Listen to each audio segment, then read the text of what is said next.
All right, we are live. Welcome, everybody, to the Myth Podcast. This is episode number 18. Today, we'll be continuing our historical retrospective series and celebration of Myth's greatest tradition, the Myth World Cup. In this episode, we'll be covering the Myth World Cup 2014 finals. I am GKG. I am joined by my co host, Asmo, and it's just the two of us right now, Asmo. We've opened it up to others if anybody else is in the chat wants to hop in later, but just the two of us for now. And it's kind of fitting because you and I are the captains going against one another in this MWC finals. So we'll kind of have like an interesting back and forth about this.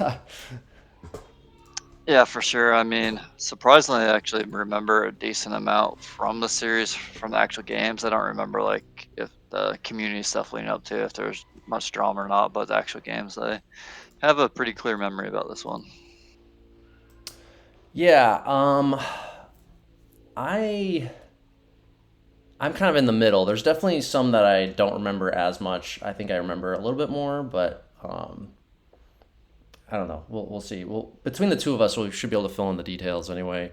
Before we go into that, we decided we'd do a little bit of Q&A with each other since we've kind of like been asking everybody else some Q&A questions, but we never really got around to asking the same questions to ourselves.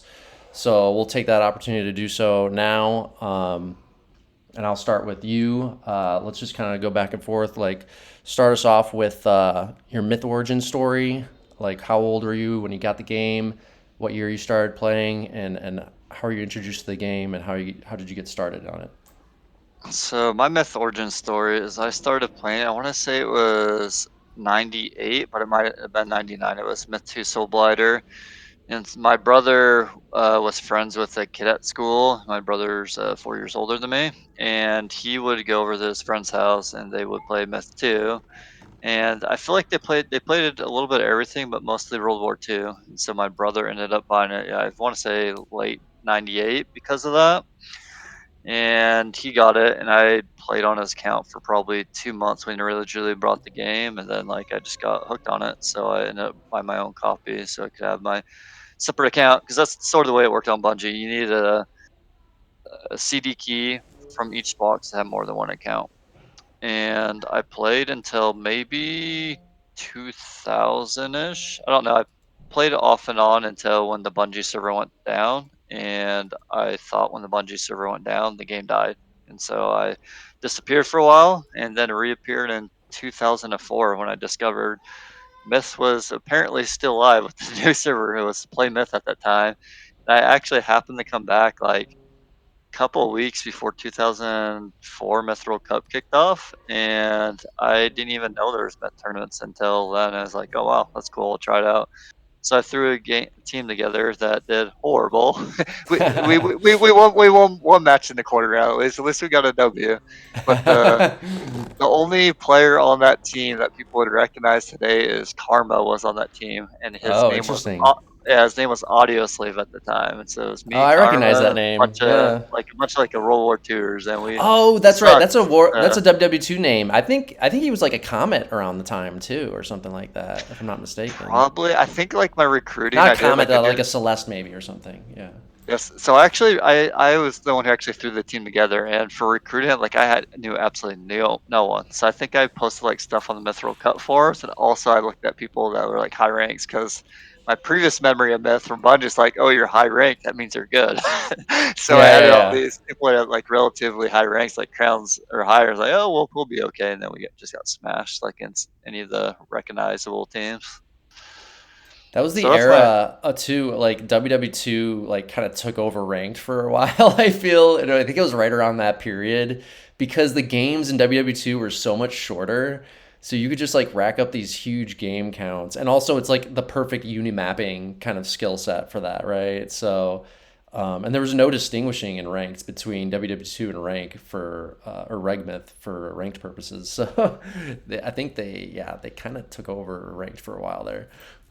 Yeah, that's sort of my introduction to the myth. I guess it's something interesting. Is like it came back in 2004. That's the year that BME won, and that was like a mix of Legions of Avatara. I think that's their name, LOA, Right. and then like Chohan and Bolt Teutoni. And I guess why that's significant is Dwarf and Atron are people I rank cord with back on Bungie. Like I got the F for the first time waking up early mornings. It's like 6 a.m. before school and whoring Dead Man's Float with them or Dead Wow. Man's Chast Assassin. Yeah. So Because is you there see they that are they were they they're on the Euro time zone? That's why you were so early. yeah, I mean they're Euro time zone, and it was easier for me to play in the morning before school because back then I had dial up. So if anyone answered the Oh, phone that's when I was right. playing, like I get disconnected from a game, so I couldn't play prime time USA hours without like disconnecting the middle game. So I'd always try to do it before my family was up or any phone calls would be made. It's so crazy, like how how bad the internet was back then. Yeah, I forgot about that. But yeah, that's my origin story. What about you? How were you introduced to Mitsu Soulblighter and what time frame? So I think it was like just a little bit. No, maybe it was like earlier '98. Yeah, I want to say it was like earlier '98, like right before Myth 2 released, because I think it released like October '98. Um, it definitely was not like when I did start with TFL first actually, but I think it was right before Myth 2 released because TFL came out in '97. Um, and I played TFL for like a few months, and it was an older family member. My stepdad introduced me to the game, um, and I pretty much got hooked on it instantly, just instantly. Like TFL, played the single player campaign, I think all the way through, and and then played multiplayer after that for like just a couple months before Myth 2, I think. Myth 2 might have released a little bit early, but I got it like soon after it released. I finally got it myself after playing TFL for probably like 3 or 4 months or something like that. And I was 13 years old. So, um, yeah, after I pretty much was like newbie, like big time newbie for like, I don't know, a good year or two, right? So 98, yeah. So it's by 2000 was my first MWC. Still was like the super most junior person on that roster. I think it was the KG acquisition team that year, which was like a merger between KG Goals and and some other like older mythers. And I was like the everybody else on that team was like really old, and I was like super young. I was like the young annoying kid on the team basically. Um, and then 2000 by 2001, like I would say like I was a three baller finally. Like 2001, like I was on the Cacker team. We got eighth place in that tournament, which is not terrible given it was like 150 teams. And by like I'm eighth place was like a big shocker for us. That was like we were not supposed to do. I think most people would have expected us to be in like the 20s or 30s probably rank wise. But I definitely did not feel that good at the game by then. That eighth place, like it's a top 10, but like I don't know. I felt like there's like two tiers of teams above us at least. I still felt like a third rate team basically, even on that Cacker team. So, but I was one of the better players I think on that team. Already was starting getting interested in strategy. Ended up capping some newbie teams after that, like TWD, the Wardorfs, for like a couple years in like maybe the early 2000s. There was only a few times that I quit the game briefly. Like I think 2003 or so, I took a break from the game because of Warcraft 3. I got really big into Warcraft 3 for about a year. It was pretty competitive in that game too. But yeah, like you, I was on shitty internet all the way up till about 2008. And every time, it's funny, dude. Every time I got an internet upgrade, it was like adding an additional ball to my play. It was like I was like 2, 3 balls, could not break that 2, 3 ball barrier for the longest time until like 2005. I got DSL internet because I was finally in the military and like on my own. Got DSL internet in the barracks, which was like the best internet you could get, I think, at the time. And instantaneous like ball upgrade. Finally, I was 4 balls. You know what I mean? And Yeah. then and then 08, 09, when I finally get out of the military and I get my own apartment, going to college, I get cable internet, and that's when I kind of blew up on the scene, right? So it had everything to do with the internet upgrades for me, man. It was so huge. Like is it like it was like playing a totally different game. Like all these players that felt so hard to play against before, like suddenly you were at their level and like they didn't feel nearly as difficult anymore. You know what I mean? It was crazy. Yeah, it'd be interesting to go back and see some of those films and see how players developed from switching internets if you know when they got upgraded internet for sure. Yeah, I've talked to some players about that, and some of the I'm not saying there's a perfect correlation, but there's definitely some players I've talked to who had really good internet early on, and that lo and behold, that's when they were known to be really good at the game, and then they never kind of kept up, as the years went by. And there's been a big debate in the community about why that is, if it's internet or people just not trying or whatever. But anyway, I won't go into all that, but like just like the discussion we had with Myrk recently, and I was telling Myrk how um, I just remember. I remember Myrk used to be like a really scary player for me for like years, and then it was sometime around like early 2000s, maybe like 03, 04, around the Playmouth era.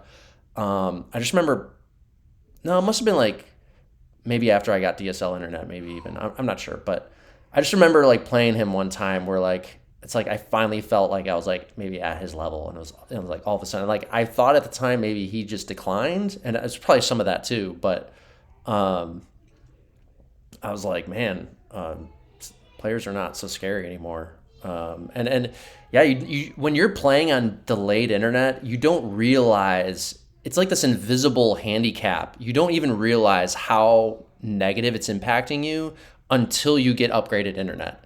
Because like you just can't know. Like that delay, it might be 300, 400, 500 milliseconds, and you just don't realize that you could click a lot faster if things just reacted quicker, because you get a quicker feedback loop. You know what I mean? So, Yeah, I mean, playing with 400, 500 ping today, it's like oh, you'd get it feels destroyed. impossible. It feels Yeah, impossible to play it's with, right? unplayable. It's unplayable. Yeah, you can't play more than really like 200 ms like max. I would say like anything beyond that's like it's unplayable pretty much. So, yeah. Anyway, so that's the long and the short of my origin story. Let's go to the next question. How do you describe yourself as a player, both personally and competitively in the game, and what is your style of play? I think it's changed over time. So I'd say the first time I started playing competitively is 2004 is when I got in the tournament scene, but really till 2005 or later into 2004 in like off season tournaments, I didn't like start taking it more serious. But I always saw myself as like a smart player. Like I'd never get rated like super high balls for a really long time, and I probably agree that I wasn't the best clicker relative to other competitive players. But I felt like even when I was on teams that struggled, I felt like I was a pretty smart player, regardless of strategies or not. I made good decisions with my units, and I feel like that's the way I was and have been viewed for like the longest time until I feel like I've now become one of the top clickers in the game. I don't know. That's hard to say. The community's so small, but I feel like I can do everything now. But my smarts have always been my strength for '05 until I joined competitive teams that could actually win tournaments. And personality wise, I have Oh, talked, but personnel. How do I you're pretty describe myself? competitive, right? Oh, I'm super competitive. That doesn't just go to myth too. Like any type of games, I get competitive with sports, whether it's board games. Like to me, it's not fun unless I'm treating it like competitive. Like I don't have fun just playing games casually. So I choose a game and I play it hardcore and try to get in depth in it because that's what's interesting to me. To games is when it can become like an art rather than just a game. And in terms of like the community, I wouldn't call myself a troll, but I definitely am one to accept drama as long as it has to do with Myth 2. I don't like doing like the real life stuff, name calling. I have a better job than you. I make more money. None of that. But like when it comes to Yeah. Myth 2 stuff, Yeah. I eat up the drama and good fun. I'm not trying to actually like tear anyone down in real life and make them feel bad about themselves. But that's how to describe myself as a player and I guess my personality in the community. Yeah, yeah, I've gotten that sense from you as well. Although it's always funny to me when people don't understand your shit talking, dude, and they take you way too seriously. Because like, I feel like with you, it's pretty easy to tell that it's all in good fun. Like, I don't know. I think with you, it's pretty easy to tell, but still, some people like take it the wrong way. But yeah, anyway. Oh, I was gonna ask you. Does your competitive nature extend outside of games as well, professionally at all? It does into some areas of life. I'd say in other areas of life, say work and maybe hobbies outside of video games and like board games stuff like that. It's there, but not to the extent when it comes to video games. I don't know. Gotcha. I guess Yeah. when it comes to real life, I value like maybe putting off a little bit of more competitiveness to maybe work on relationship things, not try to offend someone, but Yeah. yeah. So Yeah. it's a little bit much Fair much enough. more lax, I'd say, when it comes to other aspects of my life. Fair enough. Fair enough. Um, Uh, I was gonna it, ask you. You kind of touched on the BC and the team aspects of your play, but what about say melee versus arty? um, so it's like I learned the game through artery originally. Like I told you, I used to hoard Dead Man's Float, and we'd have those dwarf water fights. And like even when I was like super young, like when started Myth, when I played on Bungie, like I'd whore if I had a trial like BC or Last Man in the Hill too, where I just like micro warlocks. And so very early on in the game, my introduction to Myth, I was more of an artery player. I'd say I'm more well rounded now, but I definitely prefer melee now, just because I feel like melee you make more important decisions tactically, and I feel like that's my strength in the game.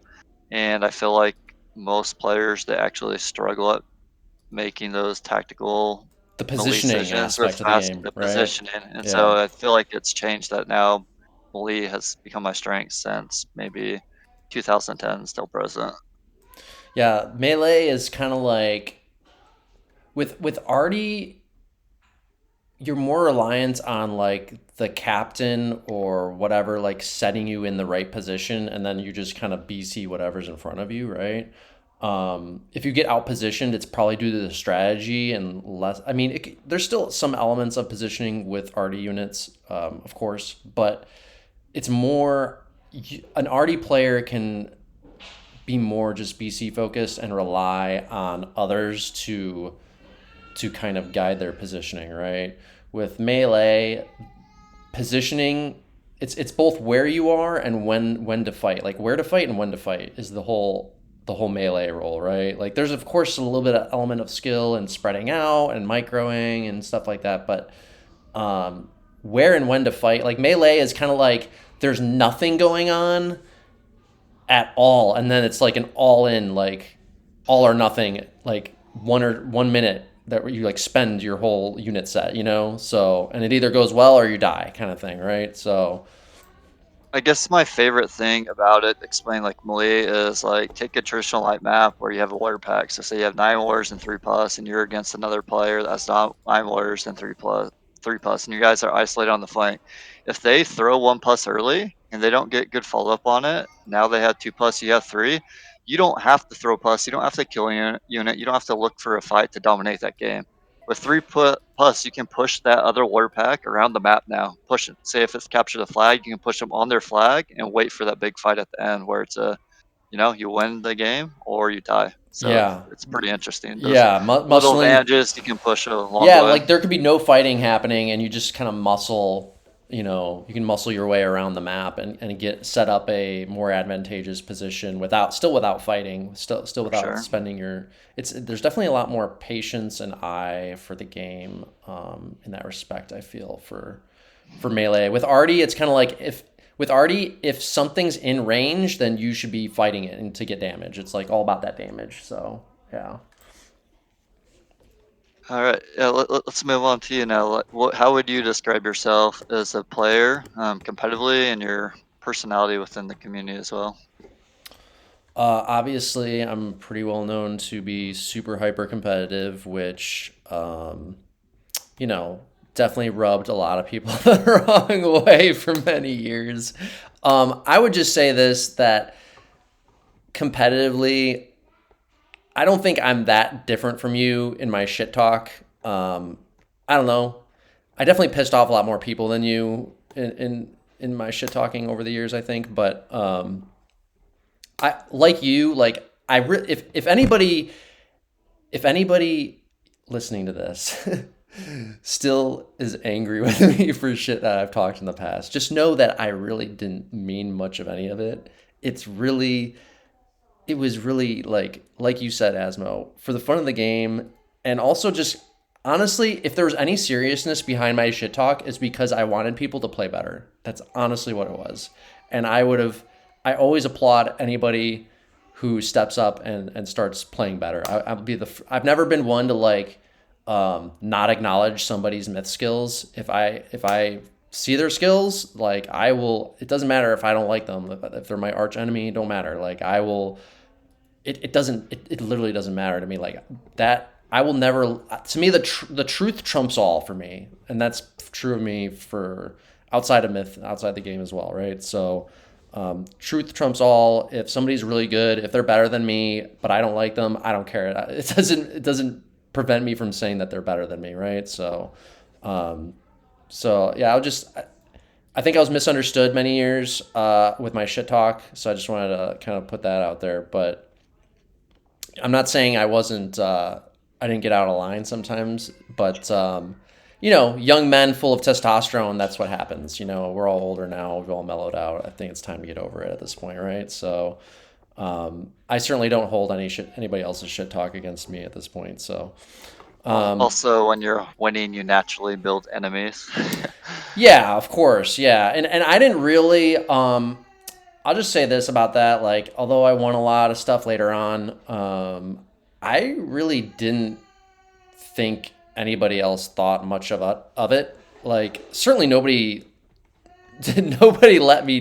nobody like would reveal that to me. Everybody said I wasn't shit for many years. You know what I mean? Like, I was always not shit for the longest time, I feel like. I remember, like, I think it was like 2009, something like that, right around then. Like, I was like already a top player, and people were still rating me 3.5 balls, just giving me like hate TAs like crazy, right? And I was just like, okay, whatever. And I never cared. I feel like a lot of people, they want that recognition so bad, right, from others, but like you can't control what other people think or do, right? So you should never be insecure or antsy about getting recognition from others. Just go out and beat them, man. Like, that's just play better, and that's always the attitude I've had about it. And yeah, I think I had some innovations in the game that didn't get recognized until many, like, I don't think it was enough for me to win one MWC as a captain, or two. I think it wasn't until like, I don't know, maybe 3, 4, or 5, like, where people started to finally be like, okay, there's something to this, right? Like, I really don't think people wanted to believe that. I was told it was a fluke, like, whatever I won was a fluke for many years, right? Until finally it was kind of like undeniable at a certain point, I think. But it's whatever. Like, people think I have a huge ego, but I don't actually. Kind of like Kirk. When Kirk came on, he's got this very different online persona compared to when you talk to him, and that's kind of been true of several of our guests so far, actually, right? For sure. And I'm the same way. It's like, maybe gaming almost kind of needs more of that, like, voice to voice interaction. I mean, I wouldn't go so far as to say like webcams necessarily, but because obviously people want to maintain some element of privacy, but a lot is lost in the tone of voice without that when you're just doing text. So, um, and like I actually didn't participate in a lot of the flame wars and drama for a while. It wasn't until about 2008 that I actually joined the forums for the tournaments I was playing in and like kind of paid attention to them. And I totally regret it. Highly recommend people do not do that. Just go play the game. Just go win games. Play the game. Forget the forums. The forums is like a cesspool of everybody who has way too much time on it. Like I look back at myself, I had way too much time on my hands to be spending all those times on the forum. Like play the game. Spend a lot of time on the game, fine, but the forum is even like worse than spending too much time on a game, right? So The forums were like modern day social media. You see that notification pop up, and you just gotta check it. You that's gotta type right. it. Yeah, You yeah. can't leave it alone. Yeah, that's right. Yeah, that was the chat back in the day. Like nowadays, Discord like totally destroyed forums. Like there is no forums anymore for the most part. Like it's all Discord now. But yeah. Anyway, that's competitively, that's how I guess I describe myself. I definitely have an abrasive personality.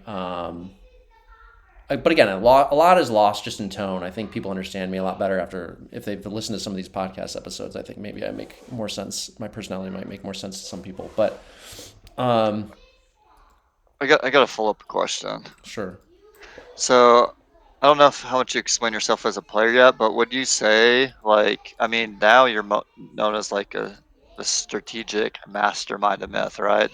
Like has found different ways to look at the game. Would you say you were always that way in your mind, or is that something that came up at a certain time while playing myth that you became super involved in strategy and thinking about things deeply? So this is.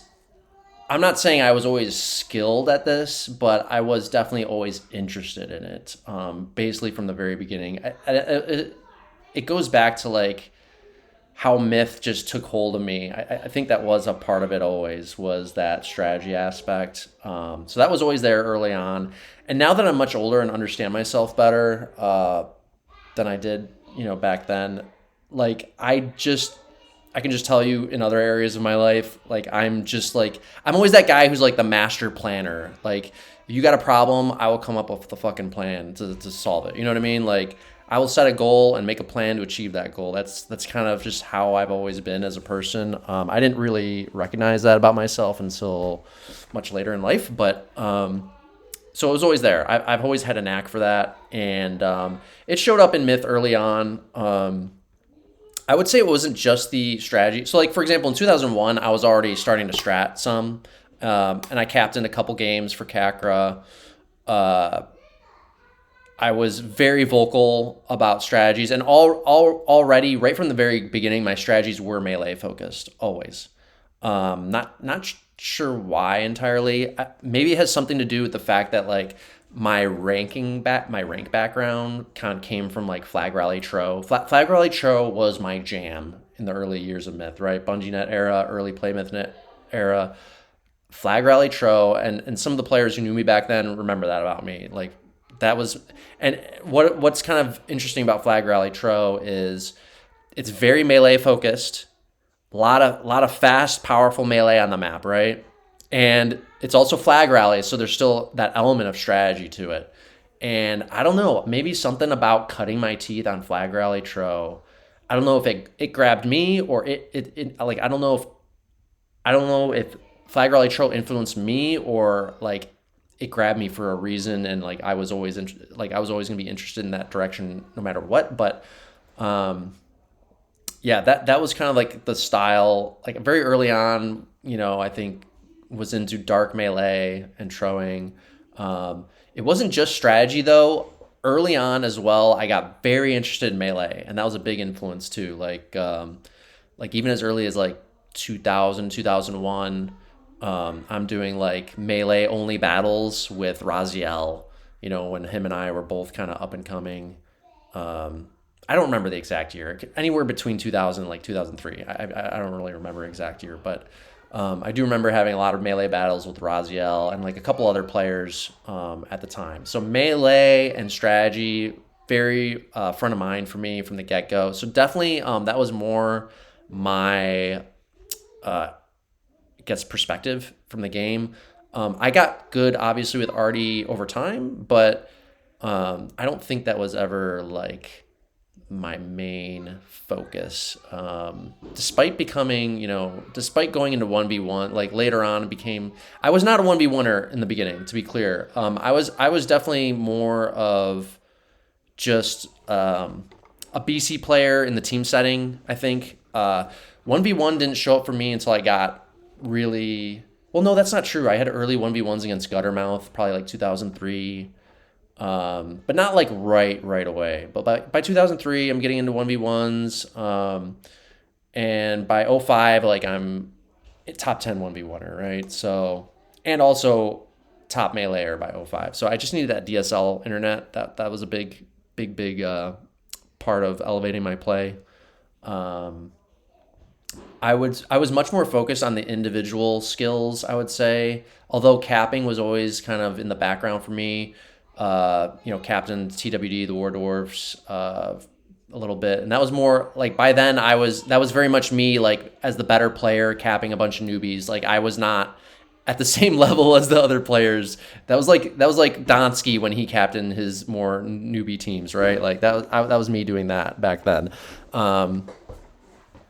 And but not. I didn't get super deep into the capping thing. It was kind of strategy was kind of like more of a back of mind interest. I think I was much more prominent as a rabble captain. I did a lot of capping in rabble games, very active rabble capping, but it wasn't hard to like get really deep into it unless you had like a good tournament team behind you, right? And I didn't have access to a good tournament team to really play out my strategies to the extent that I would have wanted for a very long time. So I was more focused on 1v1 ability, up all the way up till I don't know, like '09 to, basically '09 to like 2011. So I guess by the time I captained finally in 2011, like 1v1 started becoming a secondary focus for me. So I think if I had to say one, I've evolved like you were saying. I've evolved a lot as a player, and if I would just like to summarize it, I think what I'm big on, both personally outside of the game and inside the game, is just growth, right? Like I'm always looking to grow as a person. Like anything that I spend my time on, I want to be growing at it. So because I've spent so much time on Myth, it's because I was motivated to grow in it and I kept growing. And stop I would only stop this game and give up on it probably like when I finally stop growing. Like that's probably what would kill it for me. But luckily that hasn't happened yet for me, despite most people thinking the game's been fully figured out and everybody plateaued. I feel like I personally have just kept growing. And on that point, actually, let me shoot it back over to you. Do you feel you've kept growing in the game as well, or how do you feel? If you had any plateaus, where do you think those plateaus were?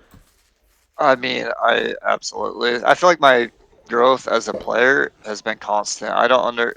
For me, it's confusing how people say they hit their peak 10 years ago and they've been active ever since, and they think that 10 years ago is their peak. It could be. I'm not questioning that. I don't follow players, time playing that closely. But for me, it's like I play, I don't lose what I learn for the most part. I retain it, and I just like keep on adding on to it. Like, yeah, for me, that's the amazing thing in Myth, right? A lot of us have been playing 20 plus years, and there's always things to learn and improve on. That's crazy that people have been playing that long. There's so much to get better at still. Like, I feel like my potential as a player and what I could become is so like not even close to what I would see as my perfect self in the game. So yeah, I mean, I guess that's what drives me when I play the game. I always play like games when I play them competitively, not just Myth. It's like I don't just play the game to have fun. when I'm playing games, I'm sort of analyzing my play after the game and seeing what I did wrong and seeing how I can get better. That's what's interesting me about games. It's just like looking for those incremental improvements. Yeah, it's that. I think it's that strategic mind, right? I mean, I guess you could make the argument that there's different types of games, and not everybody plays games for the strategy component. But obviously, if you're into strategy games, like maybe the other end of that spectrum is like first person shooters where it's more physical. Like of course there's strategy to all games, but there's definitely more games that are more physical than mental, right? And if you're into strategy games, you're definitely more into the mental aspect. And um, yeah, like the strategy element is um, I've lost my train of thought. My kids they're screaming in the background, but yeah. Anyway, I lost my train of thought there, but Um, do you want to take a 5 minute break before we get this game? So I need to change a diaper too. I'd rather just get yeah. that Go done ahead. than have Yeah, to worry yeah, about it mid yeah. cast. Intermission. Yep. Let's All do right. it.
I'm back whenever you're ready.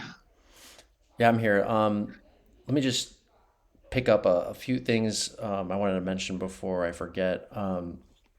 So I think I remember what I was going to say earlier. So we were talking about you were talking about like looking at film and stuff to get better. Um, to me, I don't know. I personally like love analyzing film. Like it's like as fun, at least as fun, maybe sometimes even more fun than the actual game itself. And the reason is it's like when I crack open a myth film, especially of like a large two-team game I'm talking about here, where you can really dig deep into the strategy, to me it's like a puzzle to be solved, right? Like what happened and why. Like I've always found that fascinating about this game. And I think it took me a really long time to understand why. I was reading something just to go off on a little bit of a tangent here.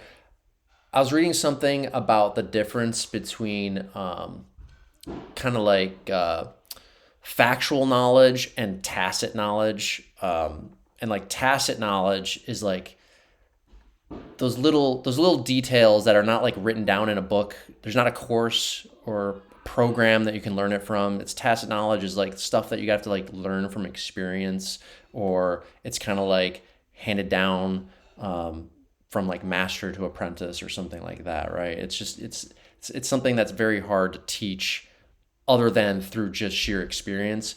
And myth, I think for like a good 20 plus years for me was like it was like almost all just tacit knowledge, and I could not figure out how to like make sense of it to make it more factual. Like what was the framework that could make this tacit knowledge more concrete and factual, so that because like once you can do that, it's easier to transmit it and teach others, right? And that's what I tried to do with the papers I wrote starting in 2011 and thereafter. Probably wrote like 5 or 6 different papers on myth strategy, but they all kind of fundamentally failed to explain anything that useful. But those were my attempts to like convert tacit knowledge into something more factual. And if I could explain my kind of career, my myth career, in terms of like the growth we were talking about, um, it's kind of like it kind of follows these different phases. Obviously, it's evolved. The one thing that's been true is the growing. But like it started what the one focused on 1v1, and then I got into the two team aspects, particularly with capping and strategy, and then later it became more about trying to figure out how to take all that prior past experience, that tacit knowledge, and convert it into factual knowledge. And then I wrote my last paper on myth strategy, which I think finally was successful, and then I've been able to successfully like teach other players to the same level that I'm at with the strategies. And now talking about like how do you keep growing the game so it doesn't get boring, right? Like I feel like I'm getting close to plateauing out. I don't think I plateaued yet fully. Maybe like another 2 or 3 years. Because I think now with like I got you and LSO to like we kind of have these nice strategic discussions, which is something I haven't had until recently. To have other people to like have in-depth strategy discussions with, where we're all on the same page with strategy. We all think about strategy in a very similar way. So I think there's still a few more years to like kind of squeeze out just in terms of like collaborating with others in that sense. But I do think things are slowing down finally for me with the game. I've been able to hand off capping duties to LSO, which has been nice. And now I'm trying to grow now with a little bit with the podcast and just like recording some of the history, and also having some discussions about the game that the community can, maybe some in the community will find useful and learn something from, right? So that's where I'm kind of still growing with the game. But yeah, like the growth might come to an end, and for me, that might be when maybe I don't ever fully quit the game, but I might become even less active, significantly so than I have been. So I guess I just wanted to mention that before I forget about it. I guess interesting thing you brought up about trying to teach other people your perspectives of how you view the game is, I don't know, I've noticed in life there might be some subject matters that I'm pretty knowledgeable in, think I know it like really well, but then you try to go and teach it to someone else who doesn't know about it. And unless if you're able to teach people that don't know that concept, then you really don't have it mastered as well as you think. I totally So agree. Being able to teach others is the highest form of mastery, right? Like that, the greatest like coaches or teachers or whatever, like people go to those people because they have such a, and those people are very rare in any given field. In fact, those kind of figures tend to be like once in a generation or like maybe even once in a lifetime type of figures, right? Like they're that rare, depending on what level they're operating at. But like if they're a world class level, they can be that rare for sure. And they're the kind of people that like can have an impact where like they take one input in and the output that comes out the end is like consistently just much significantly higher quality, right? And I have found that I have taken an interest in teaching. I do enjoy teaching people, and this is like the one area. I mean, you get to do it in little ways in other areas of life too, but in this one little area, it's nice to I got like 20 years of experience. The one thing I have like 20 years of experience in doing that I can actually. I wish it was in something more useful that could have made me more money, but whatever. It is what it is. It's a hobby, right? So it's been enjoyable in that respect. But yeah, the teaching, I never could really say I had any significant mastery over this game until maybe the last couple of years.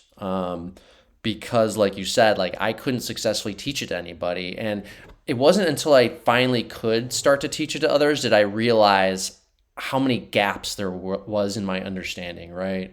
If I can't teach it to such a concrete, accurate, and thorough detail that I can visualize it for people. Like that's I think a big thing too, is coming up with the right mental frameworks and the right visualizations. Like because like the great teachers, those master teachers, they can take something so complicated and just make it look so simple, and it kind of like betrays how much work went into making that really complicated thing simple, right? Like it everybody thinks it's so obvious after the fact, but there's actually just a ton of work that went into like kind of breaking that complexity down. The other thing I wanted to mention too, real quick, is talking about how people thought this game was figured out like in the first 5 or 10 years or whatever.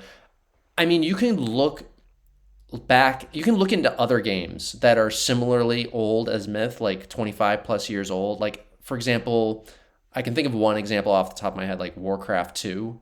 Like, I'm pretty sure even today, there's still a community of players that still play Warcraft 2.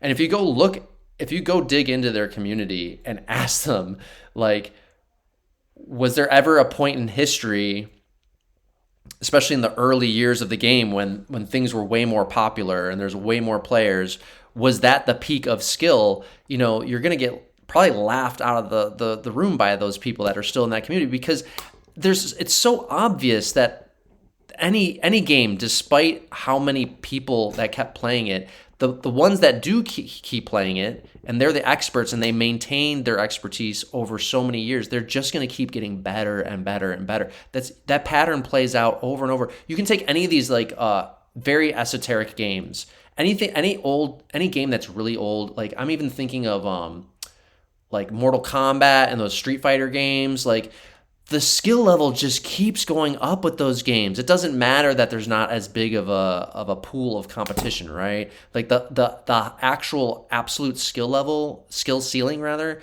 it tends to go up. Like you might only argue that there might be like slightly higher peaks in some some still very late years, but like maybe a few years ago there was a slightly higher peak just because there was these like one or two just outstanding players that played back then that no longer play now. Something like that, right? But it's not like because there was 100 more players competing back then versus now. That's not what contributes to overall higher skill ceilings. It's kind of like developing more advanced technology, right? The most advanced breakthroughs in technology happens by a few brilliant people who are experts in their field.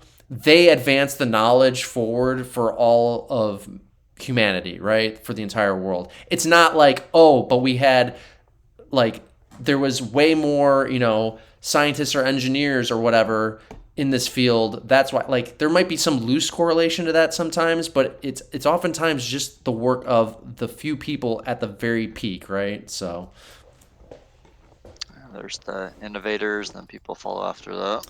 yeah, exactly.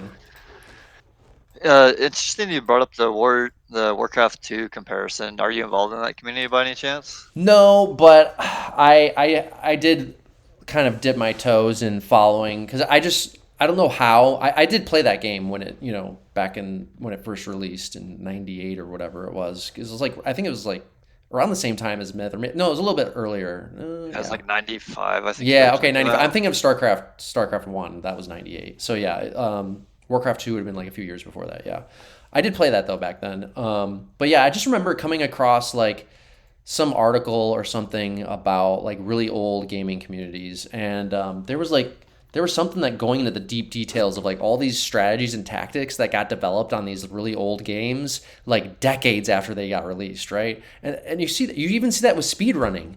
Like if you follow speedrunning in games at all, like the True. speedrunning, they just keep getting better and better and better. Like it doesn't matter that these games are 20 years old. They just keep getting better at the peak, right? So I have felt that very much in Myth personally. So Yeah, that's interesting. I'm involved in the Warcraft 2 community, so I wasn't sure if you played it. to what extent are you involved? You still play? Yeah, I mean, right now I still play. I mean, I take bigger breaks and take meth, but yeah, it's very similar to meth that the most elite players right now like would blow out the elite players of quote unquote peak meth according to old school Warcraft 2 players. Like they're not even in the same skill realm. Yeah, interesting. Okay, that so you're actually the bigger expert on that. Interesting. So are was there ever like was there a time period where there was like that one goat player that stopped playing 5, 10 years ago or anything like that? Or There is. There wasn't like the undisputed GOAT, but there's players like that that were in the conversation that aren't playing anymore. So I guess people could use the argument, oh well, he was the best, and stuff like that. But but uh, those types of players like are they from the early years at all, or is it only until much later years that that could even start to happen, that conversation? most of the players are around from early years, but there are some newcomers that have like become what people would probably say the best right now, which probably means the best ever, like an LSO type of player essentially. Right, He's right. been playing a long time, but came in the scene late. But like those players that were great early on and kept playing, were did they still get better? Like when if they're in the conversation about GOAT, was like their peak still the early years or their peak with the later years? No, most of those people, early years, and like in a comparison to Met 2, so people can understand since Met 2 podcast. Like, if they were a five baller in the early years, like they continue to be really good in the later years, even if they still play, but they would go to a four baller, and there would be another newer player that would come up that becomes the new five baller, right? Is that So because the they're like, skill ceiling creeped up and then their previous I five think ball so. level is I now think four so. balls? Yeah, for sure. Yeah, I think Yeah, the okay. the new level of five ball changed because you get these maybe younger kids, or yeah, I mean, Warcraft 2 is a pretty heavy clicking game, so you get younger guys that can do more Right. than this older person. Yeah, yeah, Yeah, yeah. yeah. Makes sense. All right, I think I got all everything out that I wanted to get out. You ready to crack open these games? Let's do it. Oh, let's real quick just set up what 2014 was. So this is the aftermath of TMNT in 2013. You can kind of see what these rosters look like. You kind of have the more TMNT-like team, I guess. Neither one's like super TMNT, I guess. But you and I discussed this earlier. We don't really remember why TMNT did not reform again. I think I I want to think say I was burnt out of capping, but then changed my mind later, or something like that. Or you wanted to go off and do your own thing. I can't really remember. I think I yeah, I didn't remember we talked about earlier. I asked the Gate of Storm site was down. I asked Punkuser to put it up if he could see it, and he did. And so I think what happened is we teamed in 2013, and I mean I saw like some different ways to do captaining and write up strats that helped players understand their strategy more. And I feel like there was two team tournaments that led up to 2014, and I want to say I captained it and won both of them. Were those the So draft tournaments? yeah, I think they're like draft You tournaments, won or both? I think, Damn. well, maybe one was a draft tournament, and then one was like a winter series where you made a team, but less serious than Mithril Cup. I could be Gotcha. wrong, but I think that might have been the case. So you And did well in a I, draft tournament or TWS, and then that was like the I feel precursor of confident as the captain, right? you felt confident to now go off and do. Yeah, I think that's right. I think Essentially. that's right. I do feel like I don't know, like I'm getting this sense in my memory that you kind of wanted to break off and do your own thing, and maybe also I didn't care as much about reforming exactly TMNT again anyway or something. I wanted to maybe I wanted to try to win again with a different team. I don't know. So. Yeah, so I feel like that's probably why. I don't know for sure, but that sounds right. It sounds right to me too. Yeah, because it lines up with when those draft tourneys were kind of happening as well. Oh, that is it. So there was that's a busy off-season mess. So there was two draft tournaments before Mithril Cup 2014 and after 2013, and there was a winter series. So I hosted one. I don't think I won that, and Myrk hosted one. I won Myrk's draft tournament, and then after that was the winter series. And you'll remember this. You were on the finals on my Oh, team. that's Our team right. was unbelievably stacked. I made a bet with That's Rar going to the right. finals because it was Rar's team. That it was like a Wu Tang Clan team that we played in the finals, right? It's Right, like right, right. I'll give you. I think it's like I'll give you $50 if we don't sweep you, but if you sweep me, you owe me $50.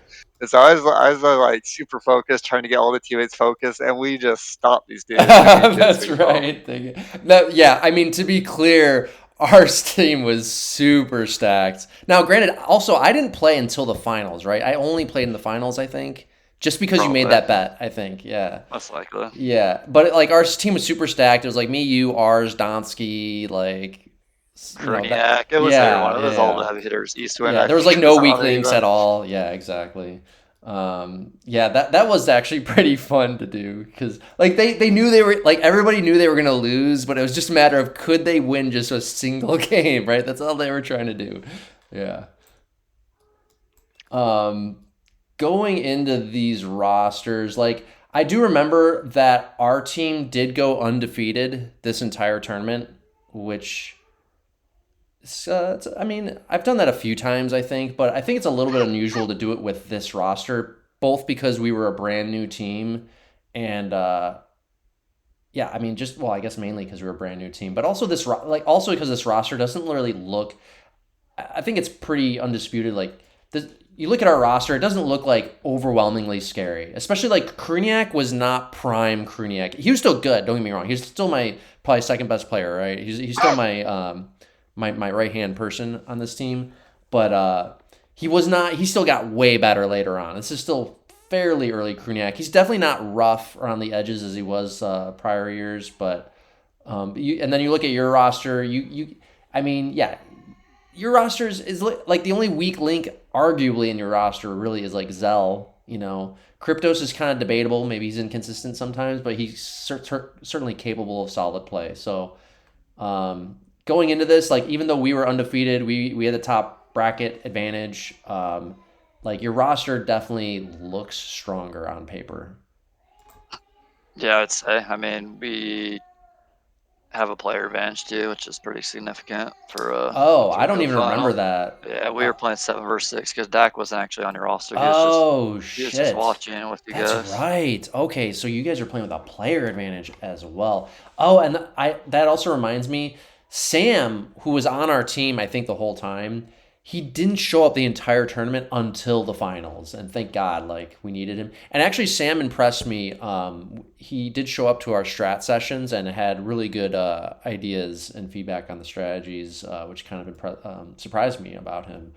But and I think he was our MVP in these finals, if I'm not mistaken. Like he did really really well. Yeah. Other than that, like this was very unusual teams. And there was no real beef that I remember or drama between us at all. Like, yeah, I don't know. Did you remember it any different?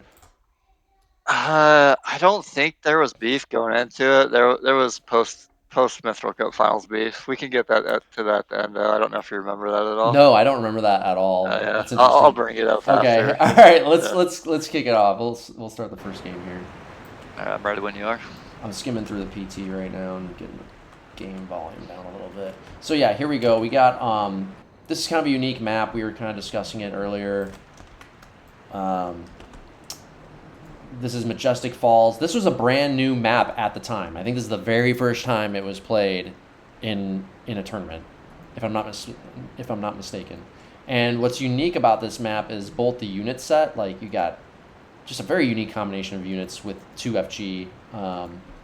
I guess I shouldn't say it's a unique combination. This is kind of acts of cruelty units, isn't it? It's cruelty without the guaranteed big plus on the map. That's right. Okay, so it's acts of cruelty, but it's a really big map, and to me it feels it plays very different than acts of cruelty. Very big map, and we got flag rally. These flags are super spread out, so game type is like super paramount importance here. It's really interesting, these trades, because I'm getting a lot of art. Like I would expect me to go like really heavy melee on this, given that it's flag rally and the flags are so far apart. But maybe I don't know what the points are, what the trade looks like. Looks like I did opt for some souls.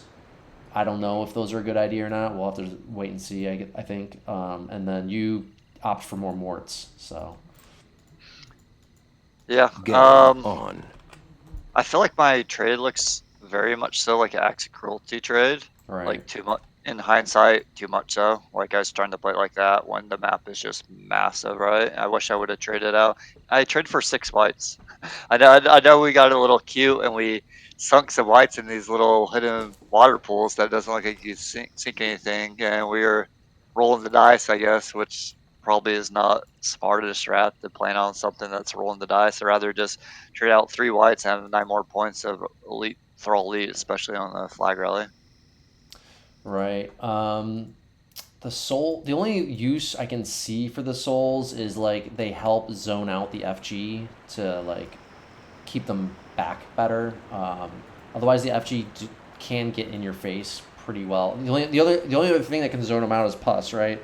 So it's like pus and souls, but pus on its own could be enough. However, it looks like I opted for less pus, and so maybe that's why I felt like I wanted a bit more of a mix of pus and souls. So I'm not sure if that works out well or not. But I can tell you what I think my approach to the strategy on this was going to be. It was very much like looking for what 2 flags do I want to defend.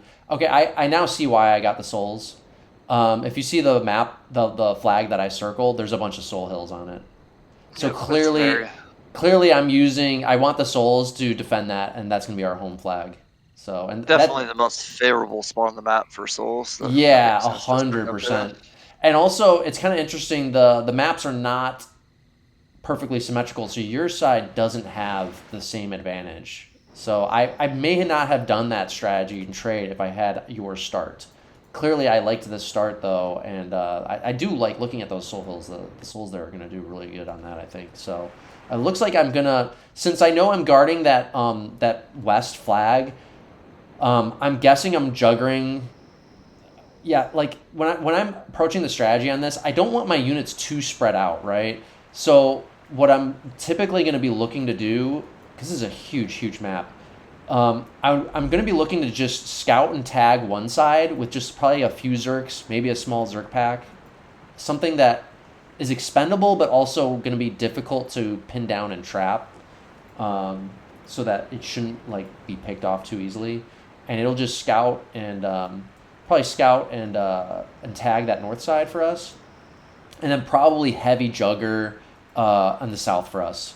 And we'll just be looking to guard two flags, probably the west and the southwest, while we do like a big jugger with all the fast stuff. I always like to guard flags behind where my biggest push is for flag rally. So it just keeps your army and your team more balanced, so you can adjust better, and gives a little bit more protection behind those flags. Because I do think on this, victory imminent is really important. So that I can tell you is what our thinking is. Do you remember at all what you were probably doing on this?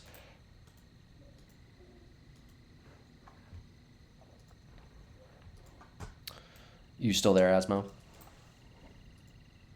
I have my mic muted. I believe that we do like a more old tradition with like artillery force mid, and I feel like we double up the FGs on one side and send a tagging squad on the opposite. And I think we do the opposite side of you, so it looks like your You go main north. one. Yeah, I feel like your main jugger south. I feel like our main is north, if I remember right. But the FGs is where they initially go. We'll see though. Can't remember for sure. Gotcha. Oh, I just want to mention Dak had some comments in the Discord about stuff we talked about. So, okay, Dak disagrees about teaching his mastery. He says, look at Jordan, great player, terrible owner. Can't say he didn't master basketball as a player, though. Okay, my retort to this, okay, it says lots of player examples. Good players usually make bad coaches. Okay, so, okay, good point, interesting point. I have a counter argument though to this, which is number one, I wouldn't consider being an owner as a teacher. Also, are we going to say that Jordan was a bad teacher just as a player and teammate while he was playing? Like, I think he was probably a great teacher. I can guarantee you he was probably looking to elevate everybody around him, and I think he succeeded in that. I don't think the players that played with Jordan on that team would have ended up as successful of players and as famous of players if they hadn't played with Jordan. So I understand Phil Jackson's a crucial component there, and yes, the example of like players. I just I don't like this example because I want to leave Jordan out of it. Let's talk about Phil Jackson. So clearly phenomenal coach, phenomenal teacher, right? Is just because he wasn't as gifted as a player, does that mean he didn't understand basketball? Basketball is a physical game. We're talking about mastery of knowledge, not physical talent, right? I think that's the difference there, Dak, that I would just counter with.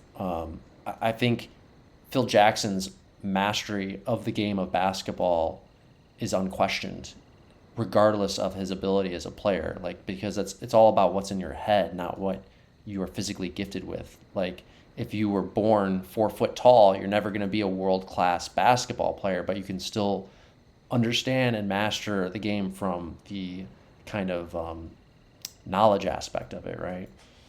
That's. Do you have anything else to say about that, Asmo? You know way more about basketball than me, by the way. So Yeah, I mean, I feel like it's. I don't feel like you can do a direct comparison with sports, right? Because in yeah, myth, exactly. like I don't like that in myth, comparison in either. myth, Yeah, in myth, the quote unquote coach, like the Phil Jackson, is also a player. In basketball, that's not the case, right? The players are just players, and you have a separate entity yeah. that's not a player that's doing the coaching part of it. So it's hard to compare. So Dak, coaching is still, in my opinion, a little bit different than teaching, in my opinion. But I mean, there's that whole element of like, what goes into like what's different between like teaching individual players to elevate their skill and organizing the team as a cohesive whole. I don't know. There's a discussion definitely in there. It's an interesting point to raise, but um, maybe there's some exceptions. I think if anything, there's some exceptions that we would have to carve out and kind of figure out. But there's definitely some component of being able to teach it. Like, there is definitely some element of mastery there. I mean, I can just tell you from my myth experience, at least, that's been the case. So, and in other areas of life too. So,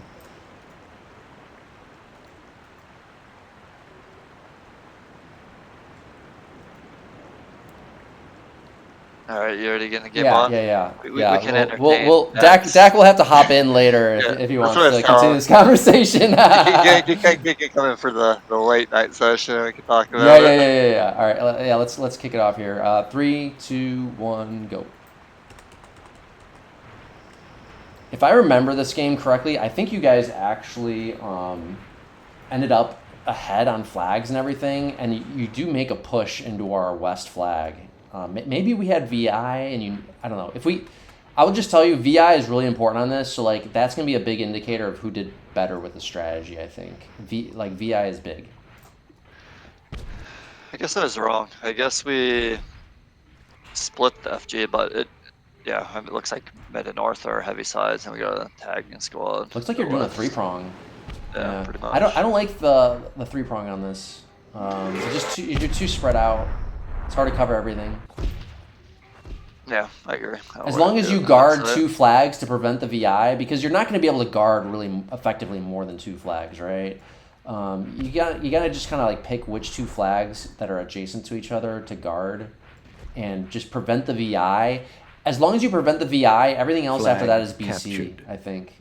So Flag you'd want to captured. keep your army kind of stable. Flag captured. I wonder if there's more Zerg. I'm guessing you can't trade for more Zergs. Yeah, I'm assuming we both maxed it. So that's why we have so many like slow units. A lot of just Thrall elites, souls, and more. It's just slow shit. I'm keeping all my slow shit together. It looks like I'm keeping. Yeah, I did a very captured. small, just 2 Zergs actually in the north, just for tagging. Looks like you guys are gonna give us the northeast too. Oh, maybe not. It's okay. It'll be close.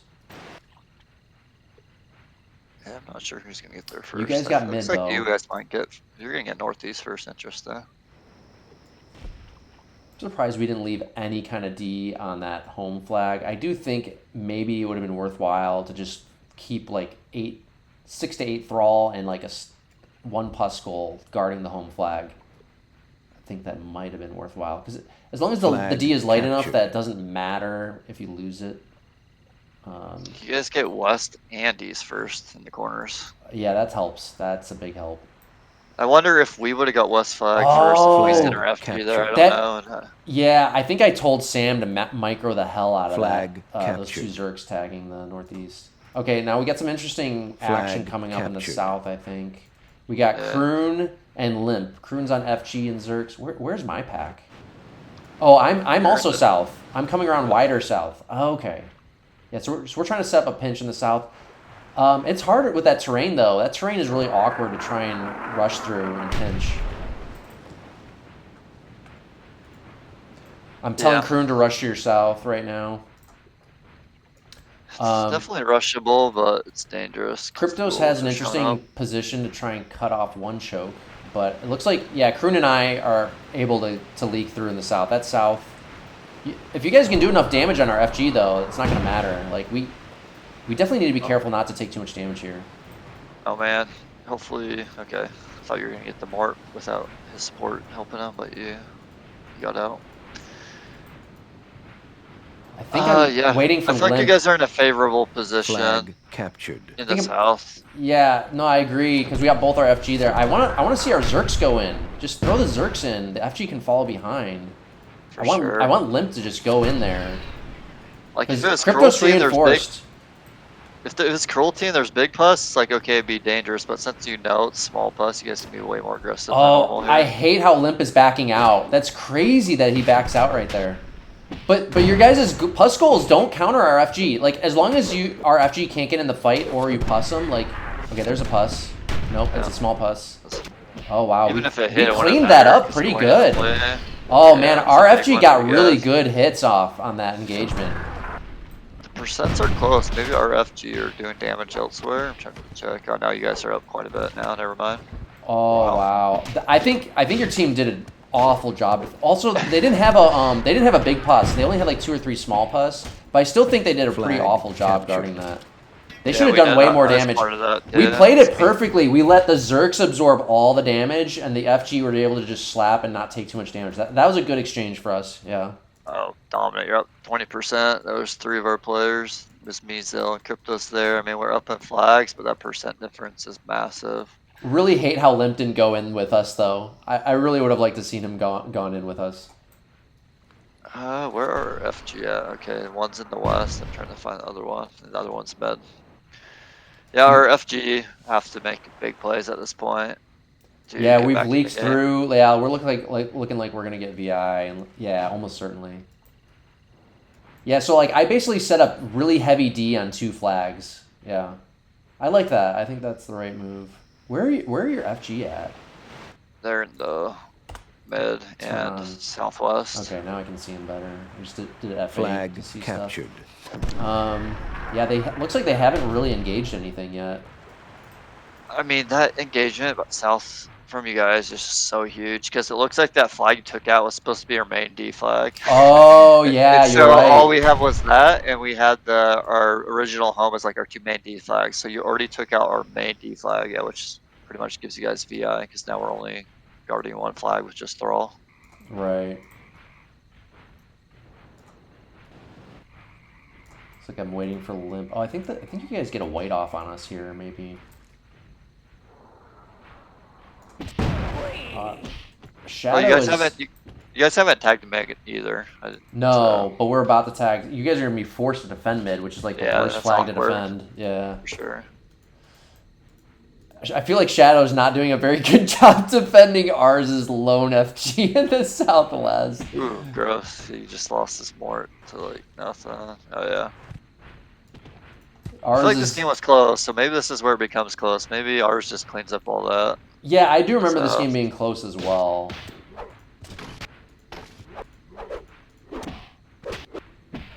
Cruniac's coming to shadow ours as FG, captured. Looks like.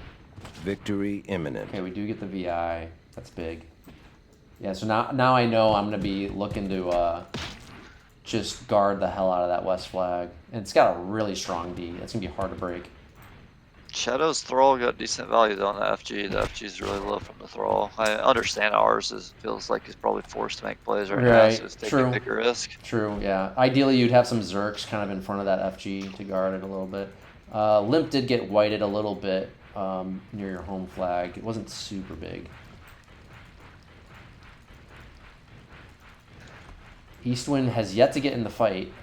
You might be able to pick off Limp right now, but...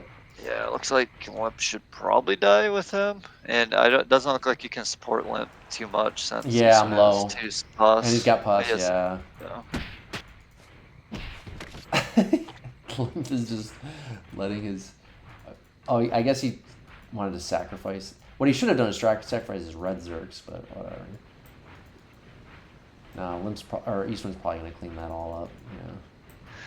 Eastwind's playing smart right now. We're behind so far in the game type and percent. Yeah, you guys need to milk the time. You gotta use the time. Yeah, for sure. You're gonna have to. You basically need to set up your one big push at the very end. At this point, yeah. Oh yeah, ours just traded FGs with Cruniac. I guess he got trapped, so he decided to trade, which is fine. He got Cruniac's FG to red, so even though it looks like a massive percent, his FG shouldn't do too much. Oh, I remember this. Yeah, Chron was like keeping his FG alive the rest of this game pretty good, I think. Yeah, Limp got cleaned up. I'm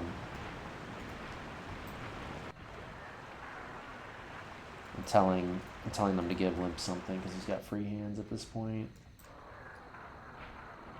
So we still haven't got flag 7, so you guys got VI, I believe, right? You guys got our home? Yeah, you did. You guys got VI, we still need to tag 2 flags. Oh yeah, you guys still haven't tagged 7, that's annoying. Assuming Eastwind might end up getting it, but he might have to sacrifice some FG health to get it. I don't like how you guys have, you're finally starting to put a Mort on offense, Myrk. But like, those Morts on D aren't doing anything. Like, Morts are not good defense, you know what I mean? I agree. It's a mistake in hindsight. We should send all our Morts, and we should have just kept the few Zerks on D with like 1 small pus. Yeah, exactly. Like a light defense with a pus, yeah, exactly. And then you gotta just set up, like, there's plenty of time on the map. You could have picked off the southwest. I didn't like ours' move with respect to, like, he's trying to force a trade between FG and Thrall. He should have just waited for a Mort to come up with him. We definitely that would have been the play, the most efficient way to take that. You had plenty of southwest time. flag. You could have waited 3 minutes for it. It would have been no big deal. Yeah, we need to be more patient.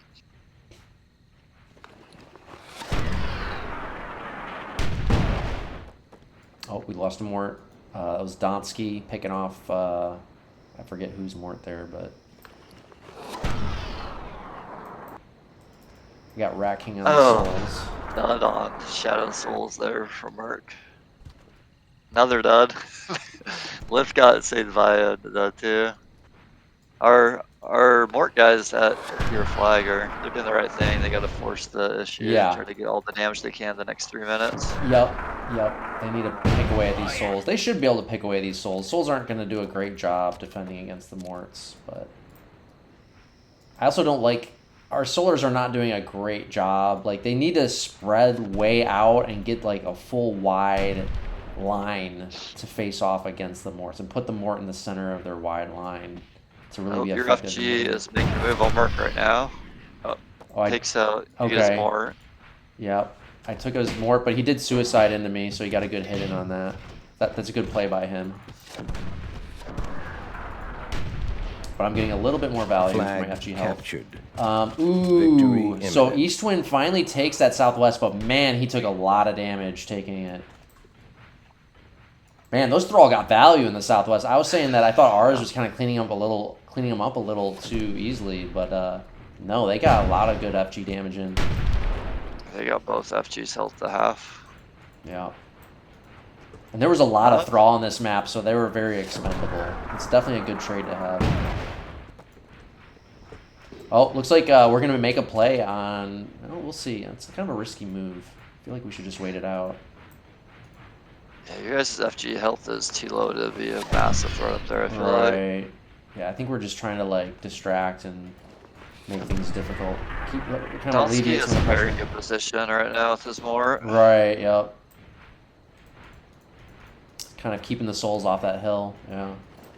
Yeah, Don's doing a great job with that Mort for sure.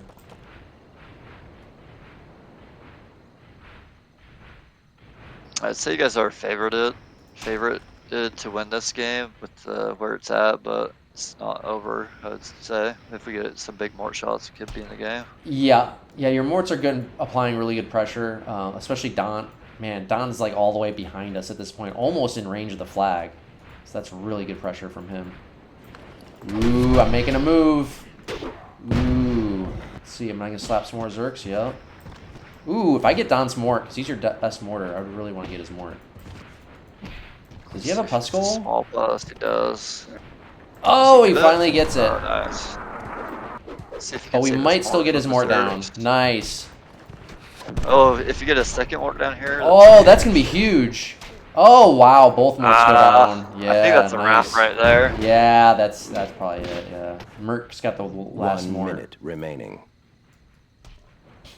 Yeah, one Mort's not going to be enough to take it at that point.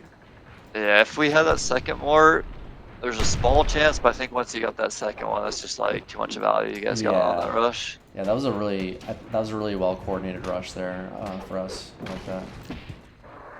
We realized that was the primary threat and just had to neutralize it.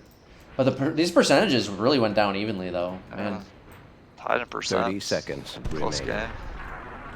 Well, I guess it's tied in percent because you still got a red FG. It's actually not True. that tied, I guess. You're really up probably like 7% or something in reality. Yeah.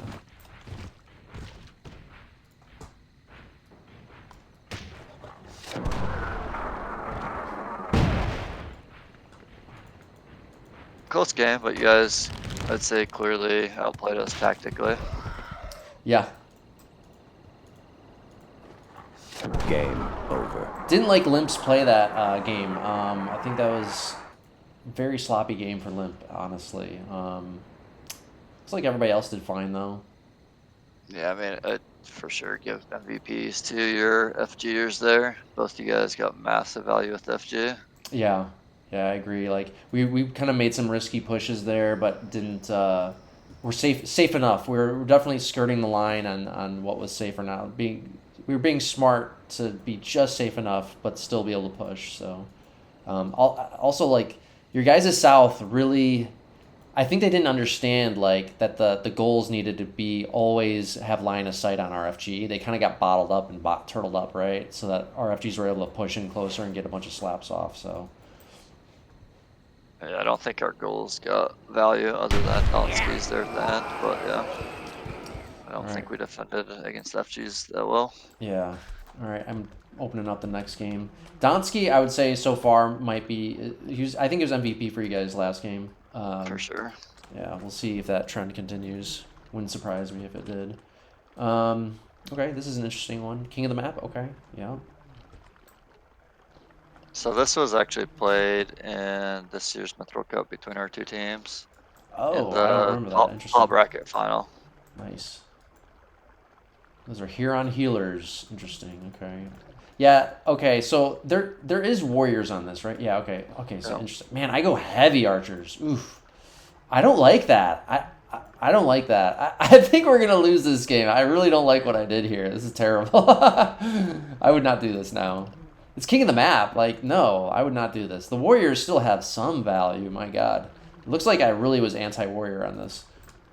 It is a small map, but yeah, even that, like King of the Map, I feel like the Warriors bring value. Yeah. I think this is too anti-warrior here. A lot of dwarfs too. 5 dwarfs. Oh, that's too many dwarfs. Oh, you guys got 5? Yeah. Yeah, I'd say that's the bigger mistake of your trade. Yeah, no I much prefer your trade. I think you did it right. I mistraded this massively. This is a terrible mistake. I'm almost certain we're gonna lose this just based on the trades.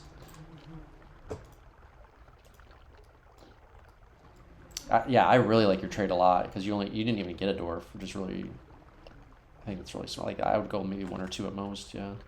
But 0 works great too.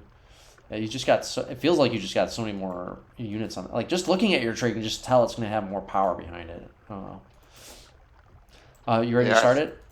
Yeah, we can start it. All right, 3, 2, 1, go. Game. I'm pretty sure we just send all the archer thrall guys spread out through mid. I feel like our warriors flank both outer sides. Yeah, with the massive like fast melee mismatch here, you're gonna be able to tag both corner flags and control them pretty easily. I feel, and you're just gonna be able to sit there with that flag advantage. Like we'll get like 4 flags, and you'll have 5 like the whole game basically, and we're not gonna be able to push out to change that at all. I feel so. Flag captured. That's 4 flags, assuming we even get captured. mid. Which actually your position from your start is more favorable for controlling the mid flag too. So it might actually be 6-3. We're gonna get smashed. I'm pretty sure. This is terrible.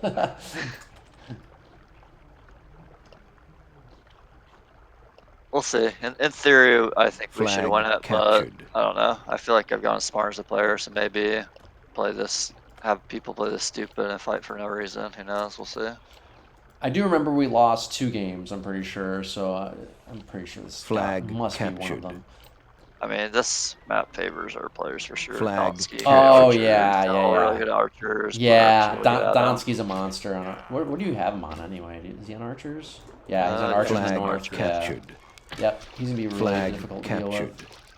Flag captured. Myrk too. I would say I think I used our players right on this game specifically. Yeah, I agree. Ours and East went on war packs. All the other guys on archers. Totally agree. Yeah. Flag captured. Surprised you have Shadow on a Heron Healer in the north. Flag lost. Yeah, I guess your whole strat's based around the archers, so maybe you figure put all your best players on archers and Shadow in the archer fight. Right. Yeah. Yeah, I didn't see the melee being a big factor here, but I think I misjudged it massively. You definitely did predict how this would play out. That we it's already 6-3 exactly as I said. Yeah.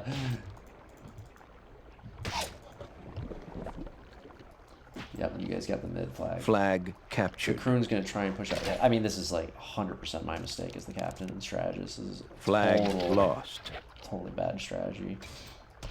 Yeah, I feel like the only way for us to lose this is to overplay the BC, right? We just play it slow and let the timer run out, especially since it's only a 10-minute game. Contested.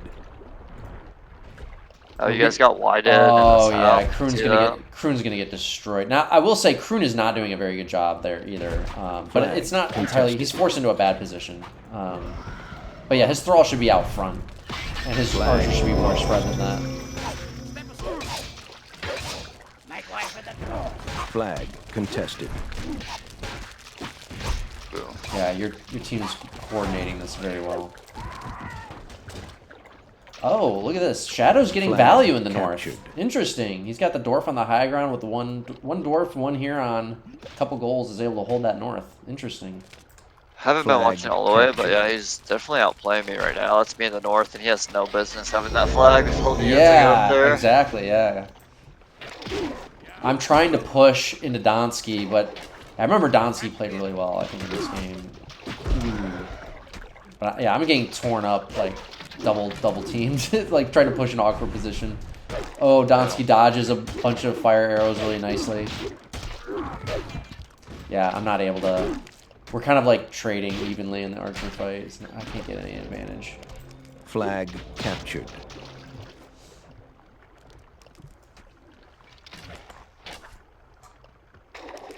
I mean, Cruniac does get that corner flag on your guys' side, but ours said it called out he's isolated. It looks like Eastman ours is about to set up a rush on Cruniac.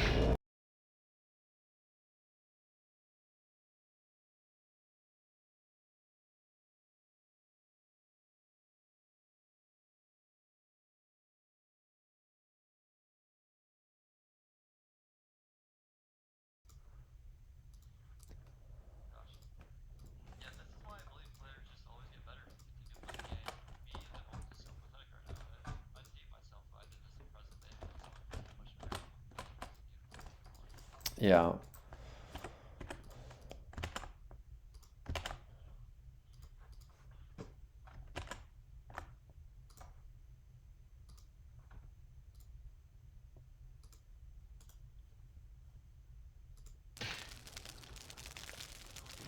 Five minutes remaining. Flag contested. Flag lost.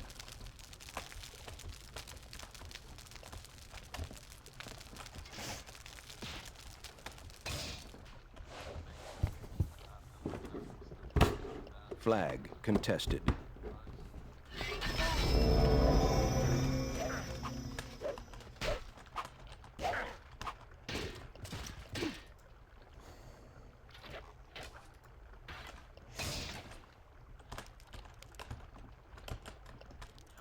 Flag lost.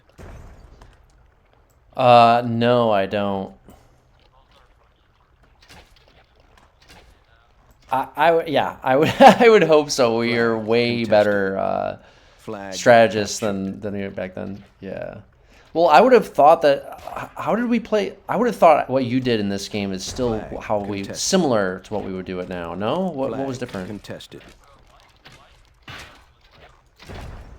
Flag captured. Flag contested. Okay, so a lot less archers. Yeah. Yeah, it makes sense. Flag. I think that's the right move. The problem with the archers is you just can't push people off the flags really well if they're smart about it, you know? Like, you can sit there and dance on that flag for a really long time. Flag contested. Flag contested. Flag lost. Flag contested. Flag captured. Flag contested. Flag lost. Flag contested. Flag contested. Flag contested. Yeah, 100%. I knew I mistraded it right as soon as I saw it. Flag it's awful. Captured. Flag lost.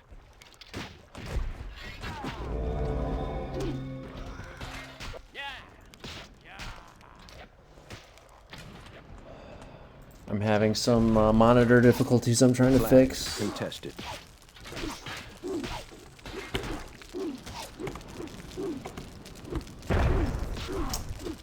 Not yet, but yeah. I still got the recording going though. Flag contested.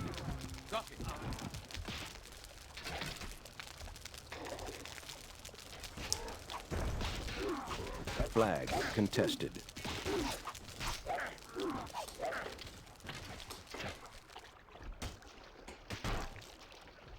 Flag lost.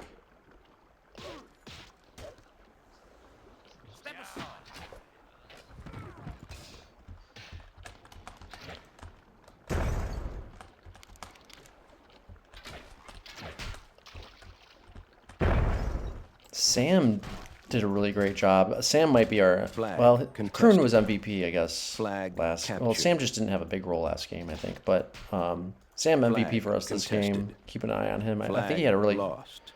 he had a really good match, I think, if I recall correctly.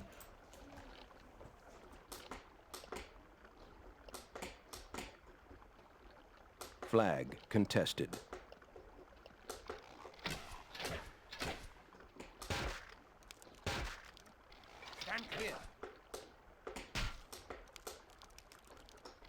Flag contested. No, Flag I'm not seeing much contested. typing for us, but One I didn't minute use remaining. voice until 2018, Flag so lost. pretty almost certain we were typing. I did see some chat from us earlier too, so I'm pretty sure. But I think we're just quiet right now in the film because I think we knew it was just a terrible game for us. So yeah.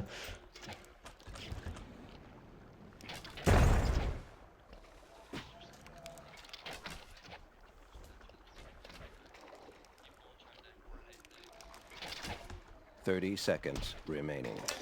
Limp asks, were they duffless? I say possibly, and yeah, the answer is yes.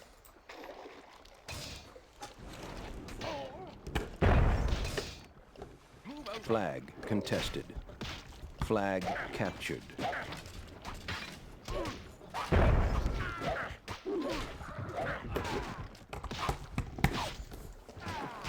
Yeah, agreed. I'm sure that's what you probably picked up on. Yeah. Game over.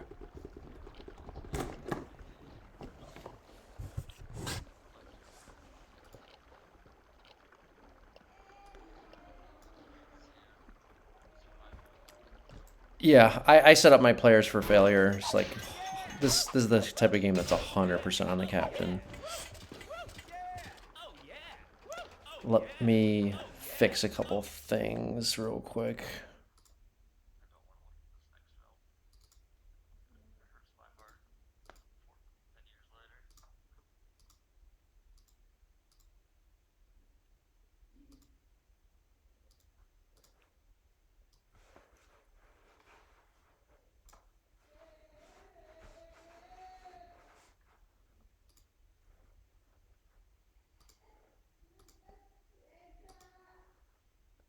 Oh, interesting.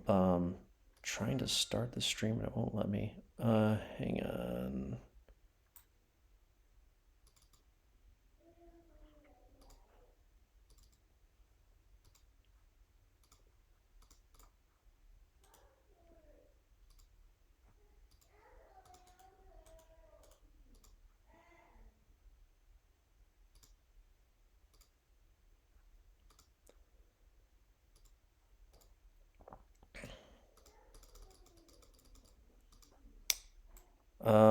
Damn it. So let me refresh the stream. So the screen is working,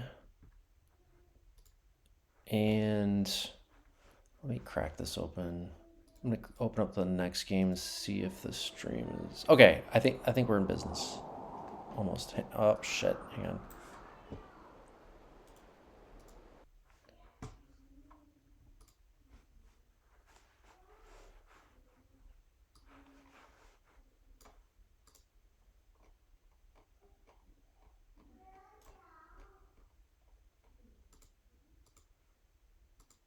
Oh yeah, I remember this game.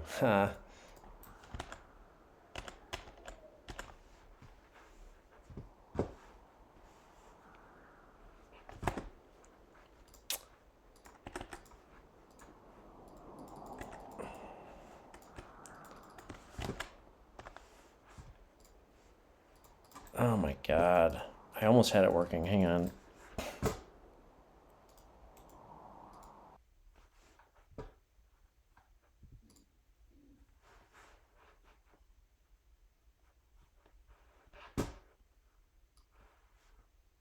Oh yeah, I'm going through the tournaments leading up to this Mithril Cup, and that's 100% what it was. So there was 3 two-team tournaments, the 2 draft ones I was telling you about, and then that winter series, and I captain and won all 3. So I'm coming to 2014 like super high in confidence, you know.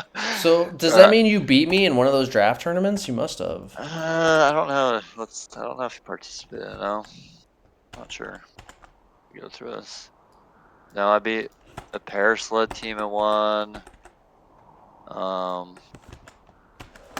Let's see. Oh yeah, I beat a hockey led team and a pair sled team in the 2 draft tournament finals, and then the TWS we already talked about.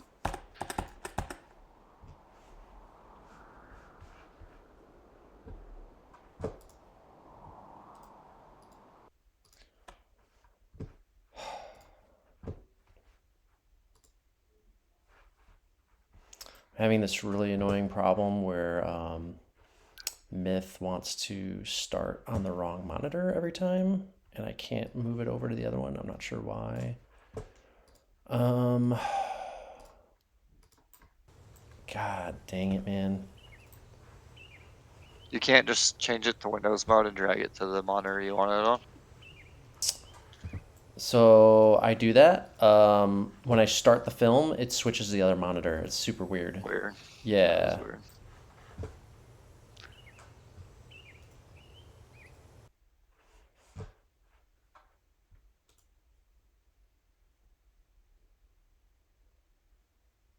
What about if you start the film and then Windows mode and drag it to I the think right I think one? I figured it out. There's an option to tell it which monitor to be on. Hang on, I think this might fix it.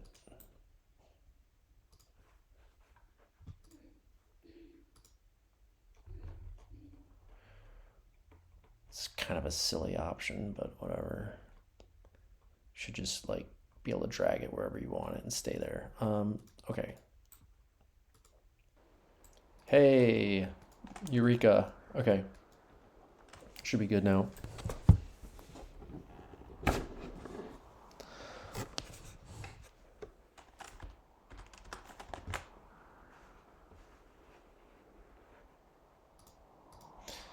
The stream is unfortunately dead. That doesn't work, but everything else is working. That's fine. We can just continue. Yeah, recording's good enough. All right, so this was the map that I remember Sam stratted with us on, and I wouldn't say he exactly came up with the idea, but he was the first one to mention it. I was probably going to come up with the exact same idea, but I was like really surprised that Sam came up with this strategy in our strat session without me even saying anything. Like I didn't even get around to it. He came up with it really quick, and as soon as he said it, I was like, "You're right." So props to Sam on that. Yeah, I saw, even though this is territories, I just saw that like you get basically our trades are almost identical except we get Stigs and you get Souls, kind of is the big difference. You got a couple locks too, but my thinking on this was like we can just run away from the Souls and just like I'm just trying to run the timer out, actually, is what I want to do. But like you end up going really aggressive with trying to force a fight with us, which is the correct move for you to make. You can't just wait for us to like run the timer out, obviously. Let me ask you, do you remember, was that what you were thinking at the time? Was like you were trying to force a play to make sure, because you like, did you see us like trying to run away from you, trying to like skirt around us or skirt around you, and you were trying to force it, or what?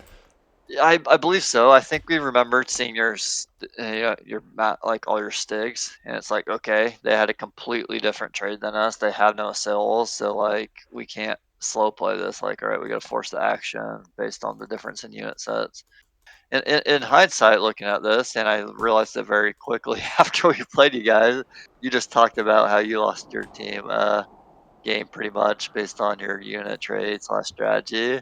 looking at this, I feel like this is the Yeah. auto loss I did for the match for Yeah. sure right here. This Yeah. is like this is the life of a myth captain. It's like you'll play a 7 game series, and then, like, if you're lucky, maybe only one of those games will be like 100% your fault on the trade alone. Just like before the game even starts, the game is over, right? Like that happens commonly. At least even for me, most of my career as a myth captain, like if it was only one game, that's actually like par for the course for me. If it was more than one, I would say I did a bad job. But and if it was 0, that's me doing a great job. That's like super rare to do. So yeah. I guess like the big thing is captain. Like even if you have an off strat that doesn't set your team up for success, you hope that strat's not like an auto loss, right? You hope it's just like not a good one, but your team Yeah. still has like a Yeah, fighting yeah. chance. Like Yeah, auto yeah, loss, I yeah, just yeah, feel yeah. bad. It's like you just threw your game, team auto. You just gave the other team an auto win in a 7 game series of Metro Cup final. Like it's a big deal. Yeah, that's true. Like usually when you screw it up, it's not like 100% auto loss, but yeah, if it's an auto loss, that is a little on the exceptionally bad. But like you said, I did it last game, then you do it this game, so we just got like traded games in that regard. Um, yeah, I mean, I see Myrk had some uh, passive aggressive commentary about only having one Stig, so I think some of your team might be not too happy with the lack of melee in this as well. But I mean, it seems like I know why you traded what you got. Like, to you were seeing this like, oh, it's territories. Like, I'm sure if it was Flag Rally, you would not have gotten this. Like, I'm sure you understood that by then. And I think actually that's why I really liked this pick for us. It was like every now and then I like it when it's territories because it masks what the correct move to make is, which is like the default is on territories, you think of it as a BC fight, but every now and then you can look for the angle of running the timer out and playing for the end game, and then it plays out more like Flag Rally, where you still want the really heavy rush unit set because you're just going to run the timer out and go for that same rush, but just at the end of the game. So I'm sure that's what I was thinking. Oh, souls, we got 12 minutes to get value from them. yeah, There's yeah. these little hills that they can't be It makes rushed sense. and stuff like that. Yeah, So it makes sense. Yeah, like in hindsight, it's not like the most awful mistake. Like, I understand why you made that mistake. Like, it makes sense. It's just this is a rare instance where it's like if you understand the game types to a deep enough level, you can see these like little. Every now and then there'll be rare exceptions, or there's like an alternative play to make than besides the obvious one. But yeah, it looks like you got a drawing to like Jugger North maybe with your whole team. So I don't know if that. Do you remember if that the plan, um, or is it gonna be like a 2 prong I mid and north? I don't feel like we send heavy mid. I feel like the arrow is for a tagger, probably Zell tagging. I think everyone else is going mid, if I remember correctly. Oh, I also I what. think we wanted Zell doing a mini flank just to get like some type of flag pressure. Gotcha. I also remember, yeah, I had a really big unit set on this. You can see I have 36%. So I opted to do like all the throwing and a good chunk of Zerks as well. And I think actually what our plan was to do a 3 prong with the fetch, if I'm not mistaken. So I think you're going to see like fetch spider squads on the flanks, which looks like Rat and Cruniac, I think.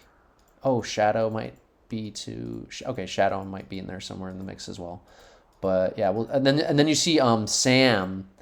Sam's got a dedicated Stig squad. I really love this. people people so underestimate the dedicated Stig squad. There's something about Stigs with their resistances and immunity. Like they make great for like a meat rush, kind of like malls. I almost use them like malls that you would use For malls sure, on yeah. like other dark maps. Like dedicated meat guy. Like so Sam's gonna just be like the meat shield. Like whenever we call for a rush, Sam's gonna be like basically the first guy in with spread sticks, and it's gonna be like really nasty to deal with, right? So good for this unit set. Immune Yeah, to the exactly. souls. Yep. High resistance against the fetch. High The resistance only against the big threat fetch. to them is the locks, but then you guys have fetch to just protect them from the locks, you know? Yeah, exactly. Fetch or even spiders to block the locks. And like The thing too about Stigs is they're so nasty. They hit so hard even on Tro. Like the Tro, I usually as a Troer, I don't like to mess with Stigs. They just hit too hard. Even if they get one hit on you, it just like hurts, you know? Yeah. All right, let's kick it off here. 3, 2, 1, go. Game on. Eastwind's drown for us. Expected. I think he was our trower throughout the whole tournament. I feel like I did secondary trow duty. when I Gotcha. needed Yeah, it. I do think you Flag peel off captured. one of his Tro later Flag on or something like captured. that in this. Could be wrong though. Flag captured. Up to this point, I do like how I'm doing splits at least, though. I feel like Yeah, I like those too. players Yeah, are the way you're right roles. distributing. Yeah, I Captured. agree. Your distributions are good. And you're Flag picking the right people captured. for the right roles. Yeah. Well, you were right. Apparently, we did do a massive Jugger North. Yeah, That's big what Jugger Jugger was North, for. which is kind of odd for the units that you had. I'm not sure what the thinking was behind Yeah, that. because our souls are like Flag trailing captured. behind. It's- Not it's- able to keep up with captured. it. Yeah, it sounds like you wanted to split the map like north-south almost. That's the only thing I could think of to do a Jugger like that. But I don't see a significance in the terrain to really explain why you would want to do that. The terrain seems kind of like doesn't matter how you split the map. It seems it's pretty flat open terrain, not going to make a big difference regardless. I feel like the one good thing going for us right now is you guys have a significant force south, like fetch and Kind of out of the sticks, fight, and so yeah. we should try to take a fight north right now if you guys allow it, which you probably won't, but we should at least try for it. I recognize that we're going to have a melee advantage, so we can spread out a little bit more. But yeah, you guys definitely, the only way you guys can win this is like finding a way to ignore some part of our army, which in this case should be Shadow and Limp. Like Yeah, definitely but ignore that west. We're misplaying it though. Like Flag ours has the right captured. idea to souls right. He's trying to push up the guys. Look at Zell. He's just Flag sitting back bed with lost. his. Yeah, he's out of souls. position. Like, Yeah. what's he gonna do with souls at this point? Yeah, he's way out of Flag position. lost. Oh, I think what we're trying to do is pressure you guys on flags enough that you actually get kind of just tied up Flag and are captured. forced to like. Yeah, I'm calling in chat. I want to pin them to one flag. So if I can pin you guys to one flag, you'll literally be forced to just stand on that flag all game, and you can't for move, sure. push out of it, right? So Good plan for sure. That's how you guys should play it.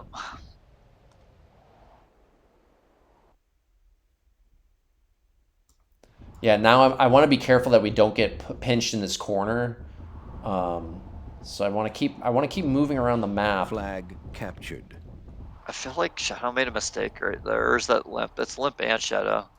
They pulled back to help you guys because they see you're pressuring, Flag but one of the captured. bully guys should have kept on going to create that flag pressure you just talked about. This is the huge mistake, though. Eastwind should not have pushed into that north. This is a huge mistake. This is what allowed us to rush.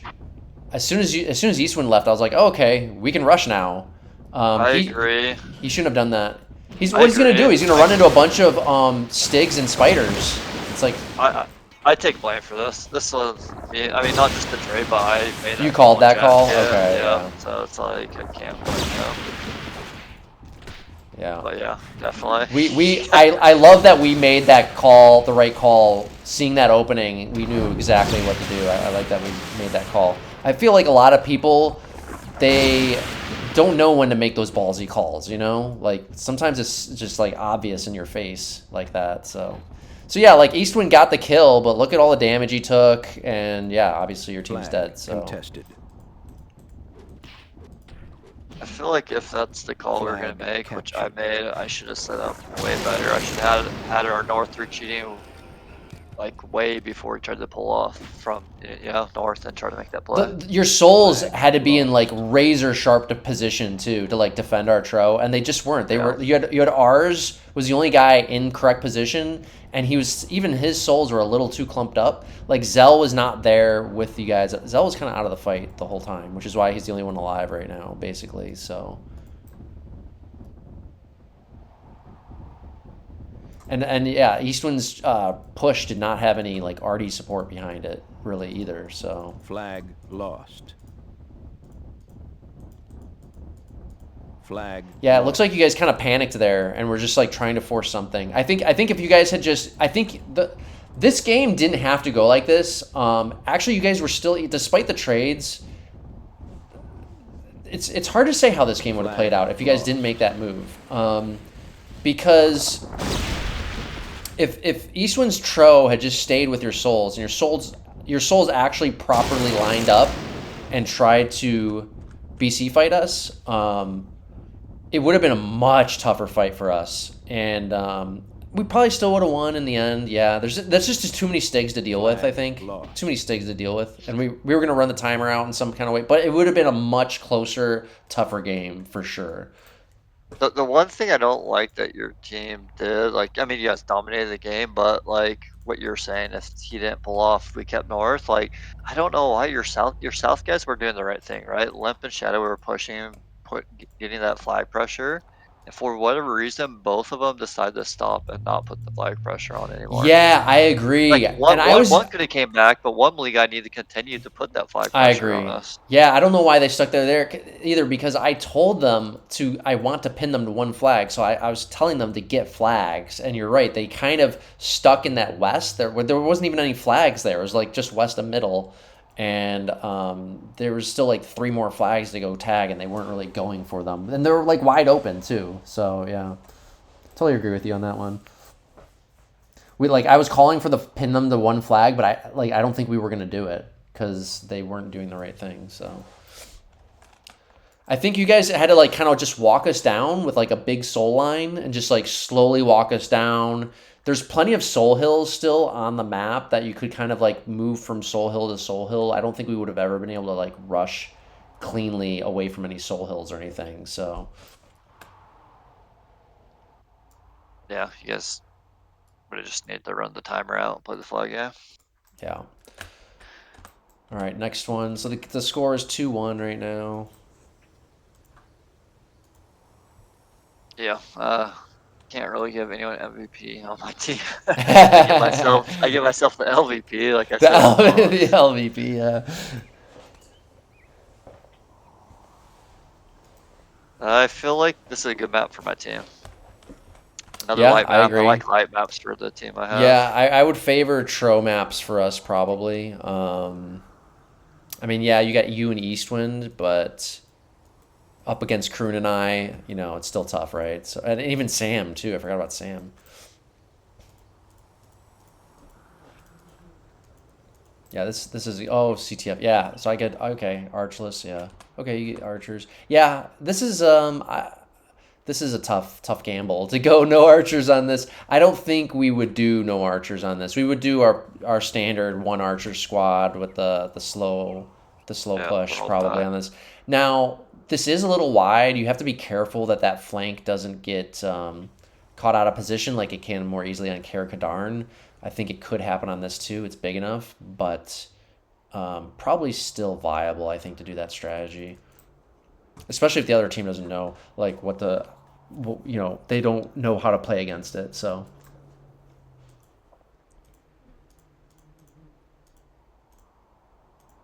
Yeah, I like this for your team. I would not do this trade today. I would at least get 5 archers. Yeah, I feel like I got too many archers, but yeah, I mean, the archers should actually get a ton of value based on the trade you guys got. Yeah, exactly. Your trade will do better than usual, I think, against our trade here. So yeah, I agree. I'm at 0 whenever you're ready. Oh shit, my bad. Let me speed it up. I'm calling for fake rushes.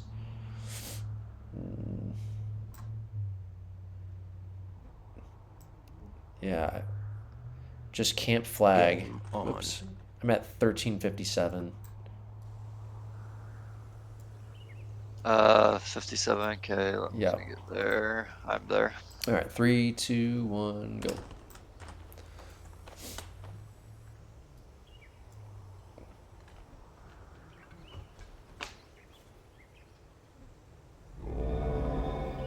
Yeah, I mean, my roles are consistent. Me, ours, and Eastman on Warpack skin, and other dudes on the artery. Yeah, that's what I think I told you when we did the draft tournament cast. Like, I used to view Myrk as like this BC artery player, which I feel like I got wrong. Not that he can't do it, but he's definitely has skill of a melee player. Yeah, yeah. I don't think I misjudged him in that way. I think I understood him a bit more as a melee player, but I still didn't fully understand him. I think looking back at these films made me understand him a lot better, I feel. I probably didn't really fully understand him myself until recently. You guys have a very unique strat here.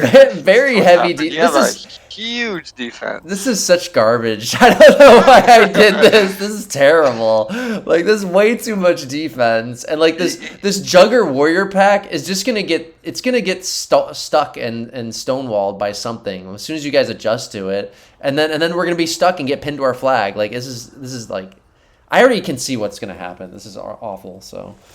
You sure you didn't have like Thor in your strat for this one? This looks like the Book of Thor right Yeah, here. it's a Thor strat. This is like one of those things. Like, I'm every now and then as a captain, you try to like do something creative just because you want to see what it can do. And I think this was kind of a little bit like, you definitely don't want to be doing this though in MWC finals maps. So It's yeah. pretty funny.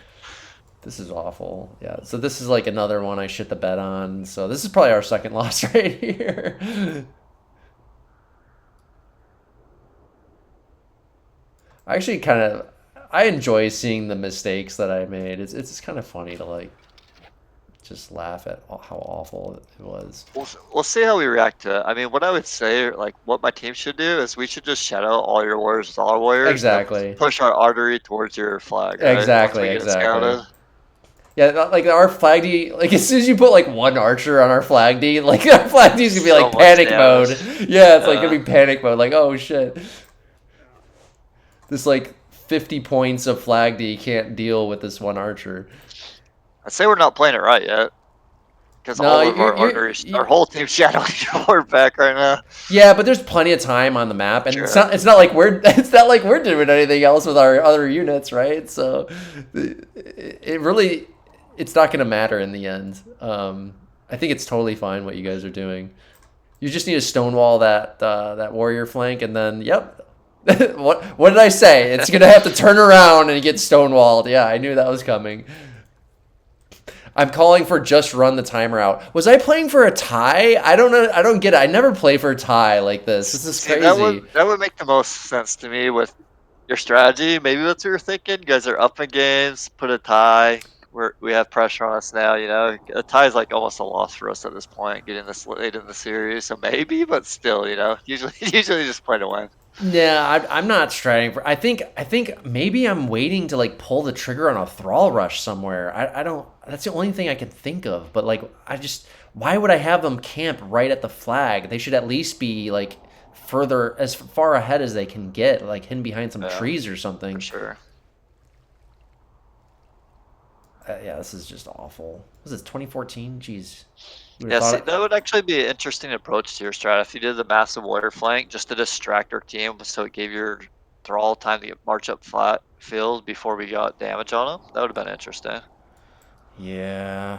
How many dwarfs did you have? 2. Okay, we wasted a pus, it looks like.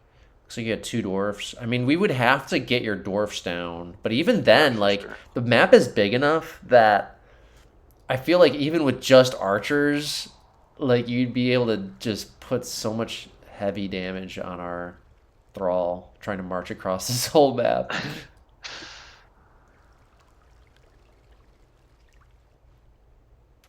Oh god, it's so funny that I was considered a top captain at this point in time. Like, what the fuck am I doing? This is awful. I mean, I've seen the same for me. It's like, holy crap, like, I thought it's a good captain then. I mean, I won 3 2-team turns in a row leading up to this, but like, I captained against myself from 2014. I would sweep myself, you know? Right, like, yeah. I would literally stop myself with what I'm saying. Exactly. I do remember me being like even though I was winning all the MWCs, like I just remember being very inconsistent as a captain. Still, like I remember like commonly dropping to 2 games in a 7-game series. That was not uncommon from like faulty strategies. And I knew that I hadn't fully figured things out, which is what kept the game interesting for me this whole time, is still trying to figure out how to be more consistent in that regard. And I think I've finally got it down pat. But I've said that so many times before in the past, I can't really say that, I feel, until I get like 3 years in a row of consistency. Then I'd feel comfortable saying that. I don't really feel I have that yet, so.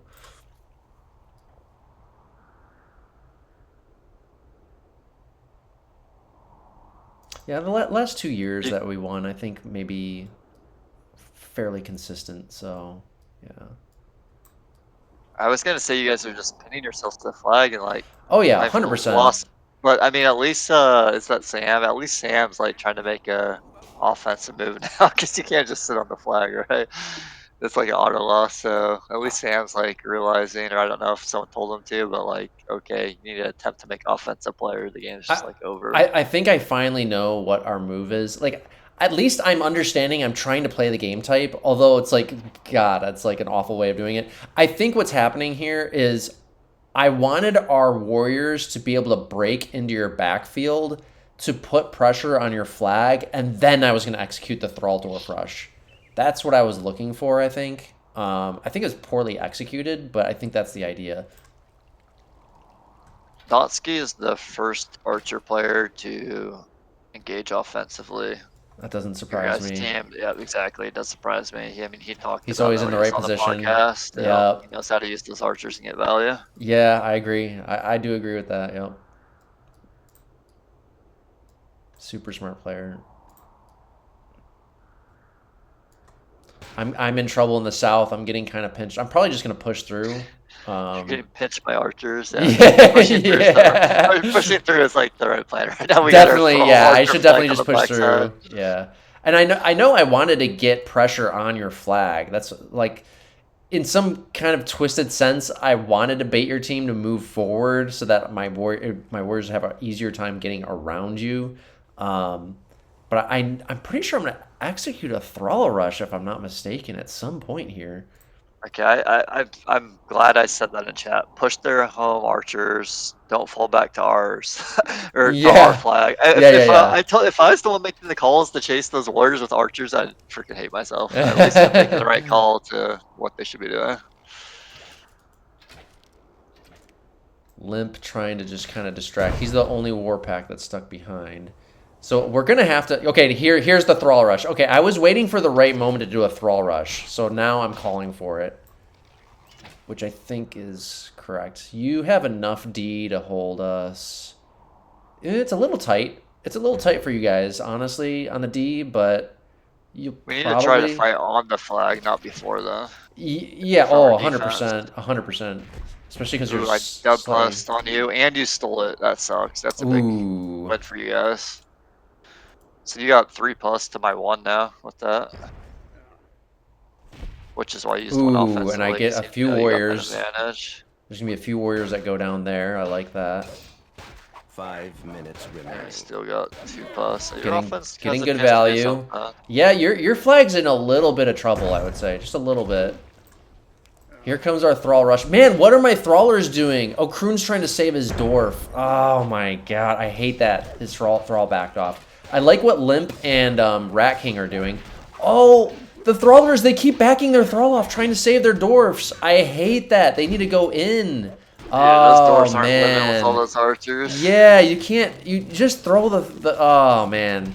So, look, it's definitely still a bad strategy, but the Thrall Dwarfer push there could have been a lot better for sure. So at some point, you got to sacrifice the Thrall or the Dwarf. Your Thrallers should definitely just be trying to zone us off the flag and hope your offense wins and game's over, right? You can't just sit back on your flag and allow us to get free damage. Flag contested. I mean, we almost, you know, as much as I was hating on the strat, we almost kind of set up what we wanted. Contested. Almost. Now you're wasting a bunch of my time. I really should ignore you at this point and go for your flag because I don't have enough time to mess around here. Okay, I am finally going to your flag. Now ours has... Oh, ours is so smart. He's got... Oh no, that was a satchel. I think he's got 2 pus still though. That's pretty good. Flag And he contested. and he moved the satchels into a more annoying position. Okay, so he's gonna try and satch pus us. Flag contested. But our defense is already kind of falling apart. Oh, I think we trade flags in this. Yeah, we trade flags, I think. Sam's making the right move. Good pus on Sam. Sam's playing great. Really like Sam's melee on the flag. Contested. I should have gotten to your flag a little bit sooner. I took my time too much trying to milk the ratios. Our Thrall Rush sucked. It definitely could have been a lot better. Flag captured. I see what we were trying to do though, and we almost kind of sort of pulled it off. Contested. Oh, you have a good counter melee going. Yep. We're gonna end up taking your flag, but still took too much damage doing so.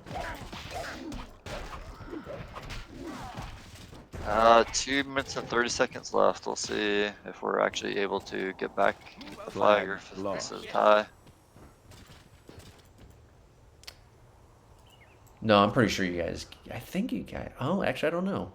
Actually, I don't know.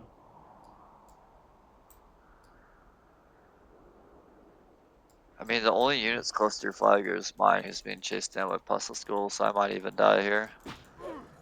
Ooh, nice. You pick off a goal. I'm trying to chase down your warriors.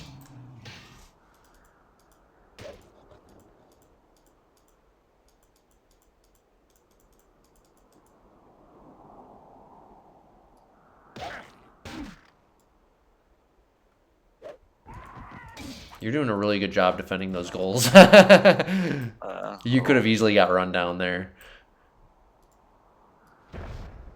Alright, let's see what happens. I don't know. This might be a tie. I don't know if this archer's going to be able to get back on Yeah, offense. I mean, wow. I really hated what we were trying to do, but then it started to make sense in the end. It was interesting, I guess, if nothing else. Ooh, nice melee engagement you guys got there. I think you guys... okay. Looks like I barely win it. Took a lot of damage, though. Oh, no. Nope, I definitely lost it. Wow. I think that was a high vet warrior, too, that lost against. That's weird. Ooh, small plus might get the kills here. No, does. This is 1 the most minute. annoying situation to go get small plus where you have a goal and it's like 2 low units. You guys be smart. Let's be smart now. Just trying to stall the stuff come up failed. Yeah, he's think just it's a playing for tie. time to stall that, yep. Yeah, it looks like it is going to be a tie in the end after all. We're kind of lucky that this got to a tie. We easily could have lost this. Yeah, I think your archers probably were just a little too slow to go on offense, probably.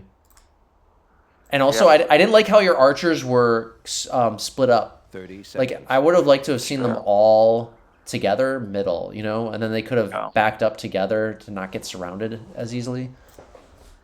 Oh, this is so close. We need like 20 more seconds to guarantee this one. But Yeah, I don't think you you're guys going to get it, the though. tie. We're not gonna get it. Yeah. If we had 20 more seconds, we'd probably get it. Yep. I stopped in the fight too. Yeah, I guess it wouldn't matter. Game over. Dang, that's rough to knock that one.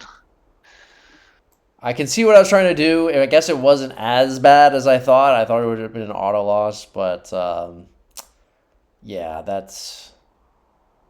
I don't know.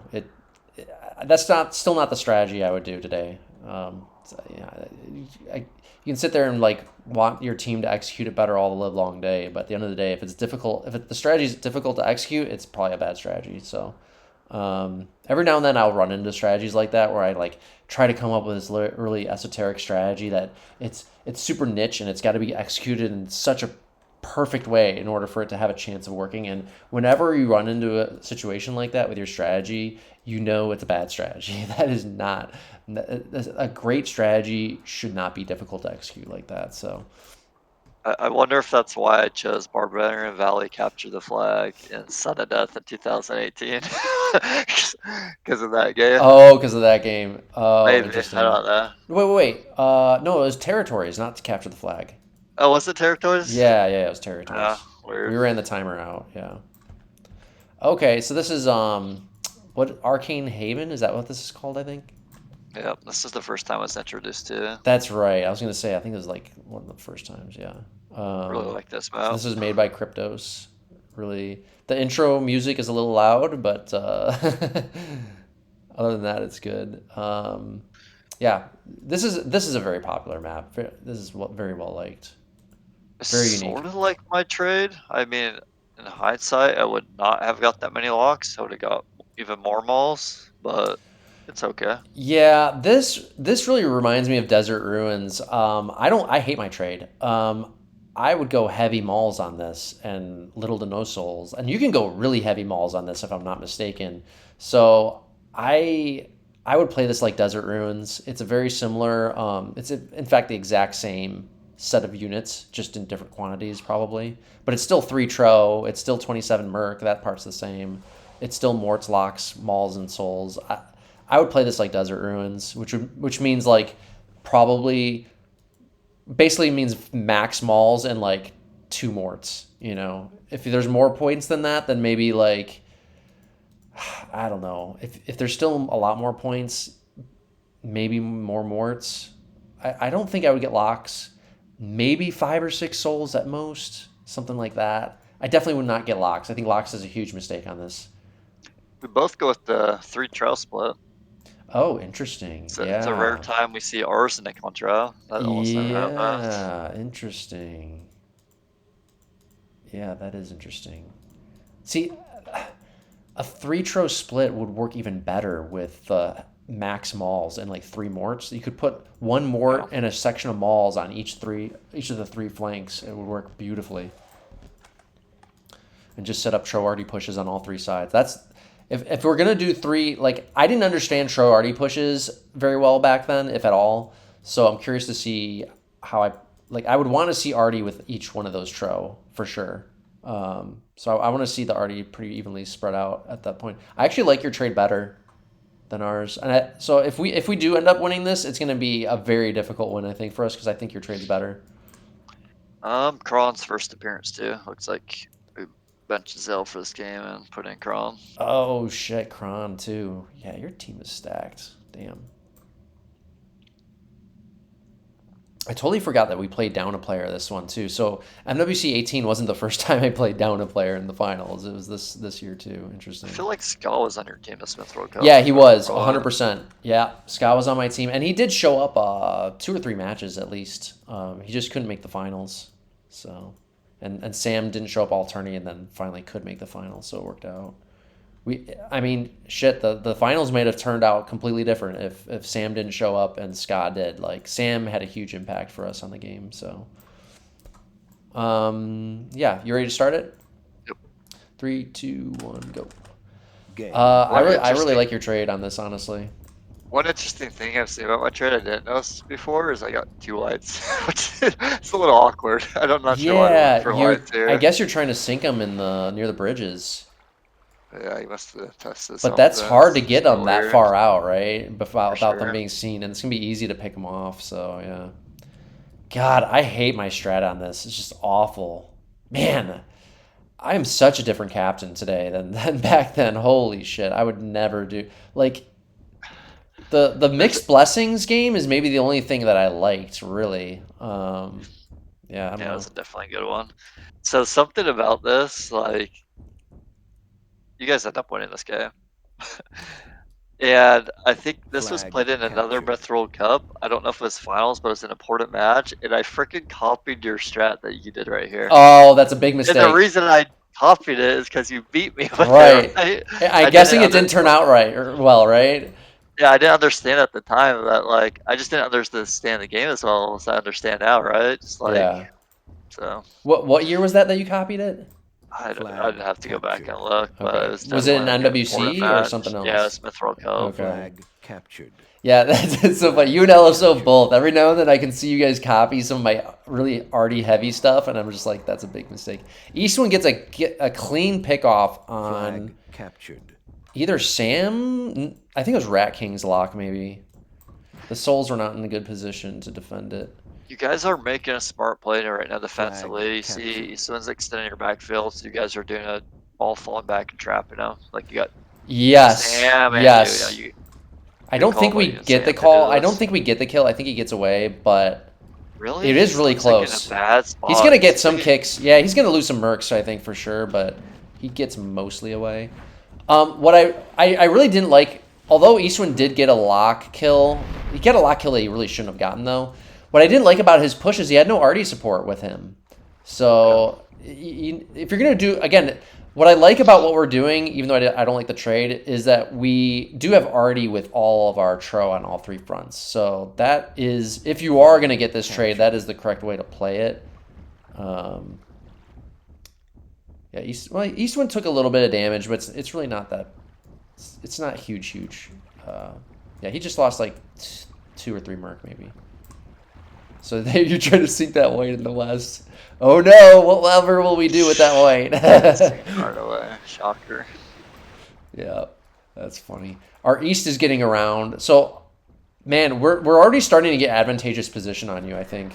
You guys kind of like had the mid advantage and then you gave it up to shift to address our west. You guys are like defensive everywhere, which is kind of unusual. This is the mistake. Like, we got a trade that we should be more aggressive Exactly, with, right? Instead, yeah. we're all pulling back. Yeah, and ours doesn't have any arty with him in the east. That's a big mistake. You kind of had Eastwind with no arty in his initial west push, and then ours with no arty still in the east. Okay, now he's linking up with Chron, so that's good. Yeah. That's good. Man, I just feel like, I don't know, I should have sent, like, ours, like, with how much we've fallen back at this point, I should tell ours just to go offense, like, go through mid, and just, like, the rest of the team try to hold with whatever position. Yeah, you guys had no offense, which is really dangerous. Oh, interesting. The way I split this is I gave the Troers 1 lock each. So I wanted to set up, I guess, a little bit of arty battling with the Tro, yeah. And Kroon's actually got 2 locks with his Tro and Myrk. That's interesting. I guess I wanted the Troers to be able to block for their own locks, basically. Yeah. We are playing into your guys' trade. Yeah, you guys are turtling up hard. Yeah, no offense going on. I'm obviously not recognizing how to beat it right now, and I should. Right. Although we are getting a little stalemated on these west bridges, but I would imagine we're going to be able to push through at some point. Where's your third Tro? It must be the why you guys are scared of the... Maybe, yeah. The white spooked us, yeah. I only see 2 of your Troers. I'm a little confused. They're in the east. Oh, the 2 are in the east. The third is on defense. I'm on defense. Oh, okay. There he is. Yeah, Eastwind was mid, and now he's east. Yeah, okay. And I'm shadowing him. Okay. They rushing east, I'm saying. Okay. Ooh, yeah. Dang. That was bad of me. You lost a... Sam picked off a lock. Yeah. Basically took no damage. Okay. Our east... Your mid is starting to be more aggressive. So... But we're starting to maybe be able to push through in the middle a little bit. Ooh, I'm going for a move on Dantski. I see that. I don't know how well that's going to work out, but... I'm trying to support him. I don't know if I would get there in time, though. You probably kill, but you might lose your stuff on the back. I might take too much damage. Okay, yeah, like... Asmo and Eastwind... Yeah, you and Eastwind are starting to...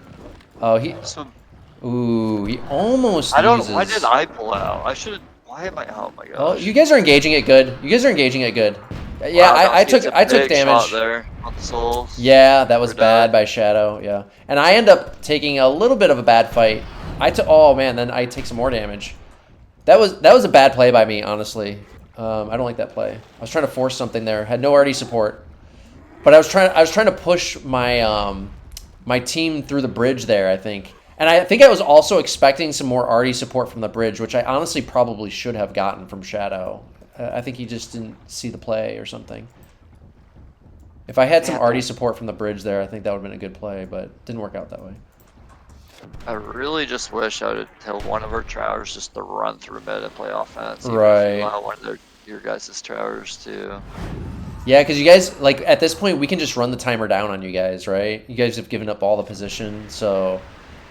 I think it'd be hard for you to even do what you're saying because we're gonna shadow your Tro probably and victory. Well, we have. Oh, you do have VI. Right? You do get VI. Oh, but interesting. The thing is, there's still 5 minutes, and we're still allowing you to do a slow artery push against our whole army pretty You much. guys definitely need to set up a rush somewhere. Yeah, 100%.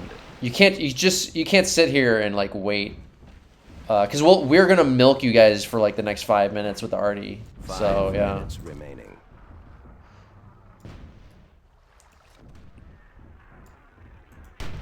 Dantski loses a mort. That's a nice lock shot by Chron. Yeah, your souls are getting value right now since we're just slow retreating. Yeah, you guys on really need to draw. push through the souls. You can't sit there and let them push you guys around, I feel. Because we're starting to put a slow chokehold on you guys. And I think your team is looking a little disorganized. Like, you need to, like, pick a side and just everybody rush together, you know? Well, no, we're trying to do too many things at the same time. Like, sure, we got VI, but there's too much time. We can't just play to defend one flag.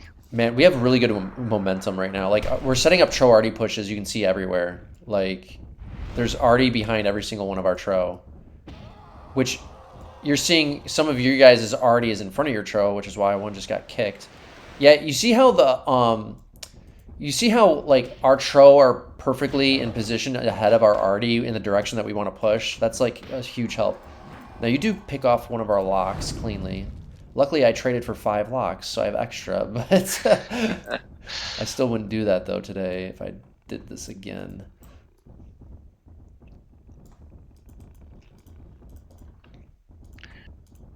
So, I did say that we have less flags still, so it's a good thing to just suicide on flag 1. But now we're committed to full defending Yeah. our last flag. You're totally pinned to your last flag, yeah, for 3 minutes. Way too much time. Maybe if there's like a way minute too left, much time, maybe, yeah. But 3 minutes? No thanks. 2 minutes at most, yeah. 3 is too much, yeah, I agree. Ooh, I was trying to pinch you guys in the north there, coming out of that wall, but you guys snuck through. Our artery players would have to pull off like some miracle micro into win this game.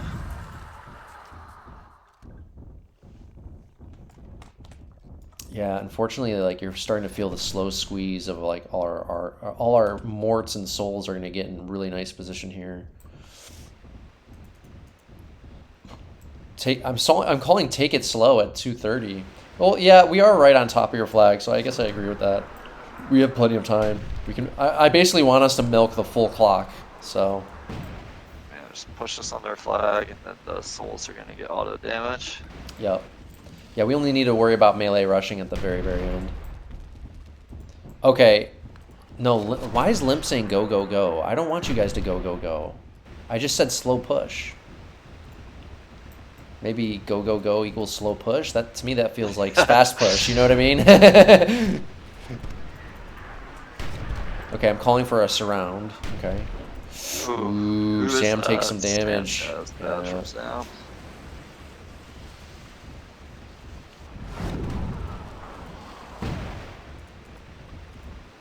Yeah, I want the surround because it's going to create more angles. It's going to be harder for you guys to block everything. Gives us more lines of attack, more lines of sight and everything on the arty. So I think that's the right call. Yeah, you guys are getting, look at this really nasty surround with all this arty everywhere. You just gotta try to rush at some point. Yeah, you should have sent your mauls in, just like mauls go, you know? Yeah. Probably the right play is to try and ignore our souls and just find wherever we have the least souls and rush that point. Okay, here comes your rush. Yeah, here it comes. Yeah, you guys recognize you have to rush at this point. That's good. That's smart. Okay, Sam takes a good engagement. I don't like what you're doing with your Tro. You baited right into the souls. Like, say you kick a bunch of souls, like, it's not going to help you, though, right? You just got to kill all the melee. Yeah, our execution was not good. We played way too defensive for the different Yeah, 100%.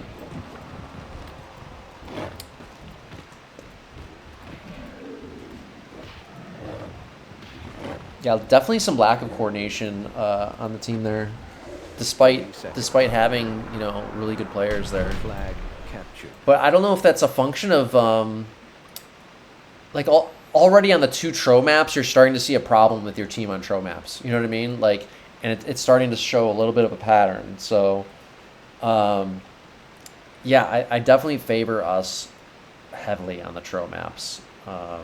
Eastwind is kind of good with Tro, kind of good, Probably he kind of reminds me of ours with Tro, but like probably slightly better than ours, But I don't know. Yeah, I mean, you got 3 really good drawers. Sam, Cruniac. Oh, that maybe that played into why I wanted to do 3 Tro split too. Whenever I have more good Trowers than the other team, I always like to find ways to do the more split Tro like that, because usually you can find a big advantage that way in the strat if the strat favors split Tro. Yeah, that was I actually think I was kind of sloppy, although it doesn't show it in the ratios there. I kind of I don't know. I guess I didn't. I still took down some stuff with me, but I did kind of lose my Myrk a little bit too poorly there, I think. But yeah. Otherwise, a good game for us. I do like our coordination that game. Coordination was good. That was nice. So what is this? It is 3. No, it's 2, 1, and 2, 1, right? 1. Yep. Yeah, 2, 1, 1. Okay. 1-1. So this is still like a close match going into game 6. Last 2 games here.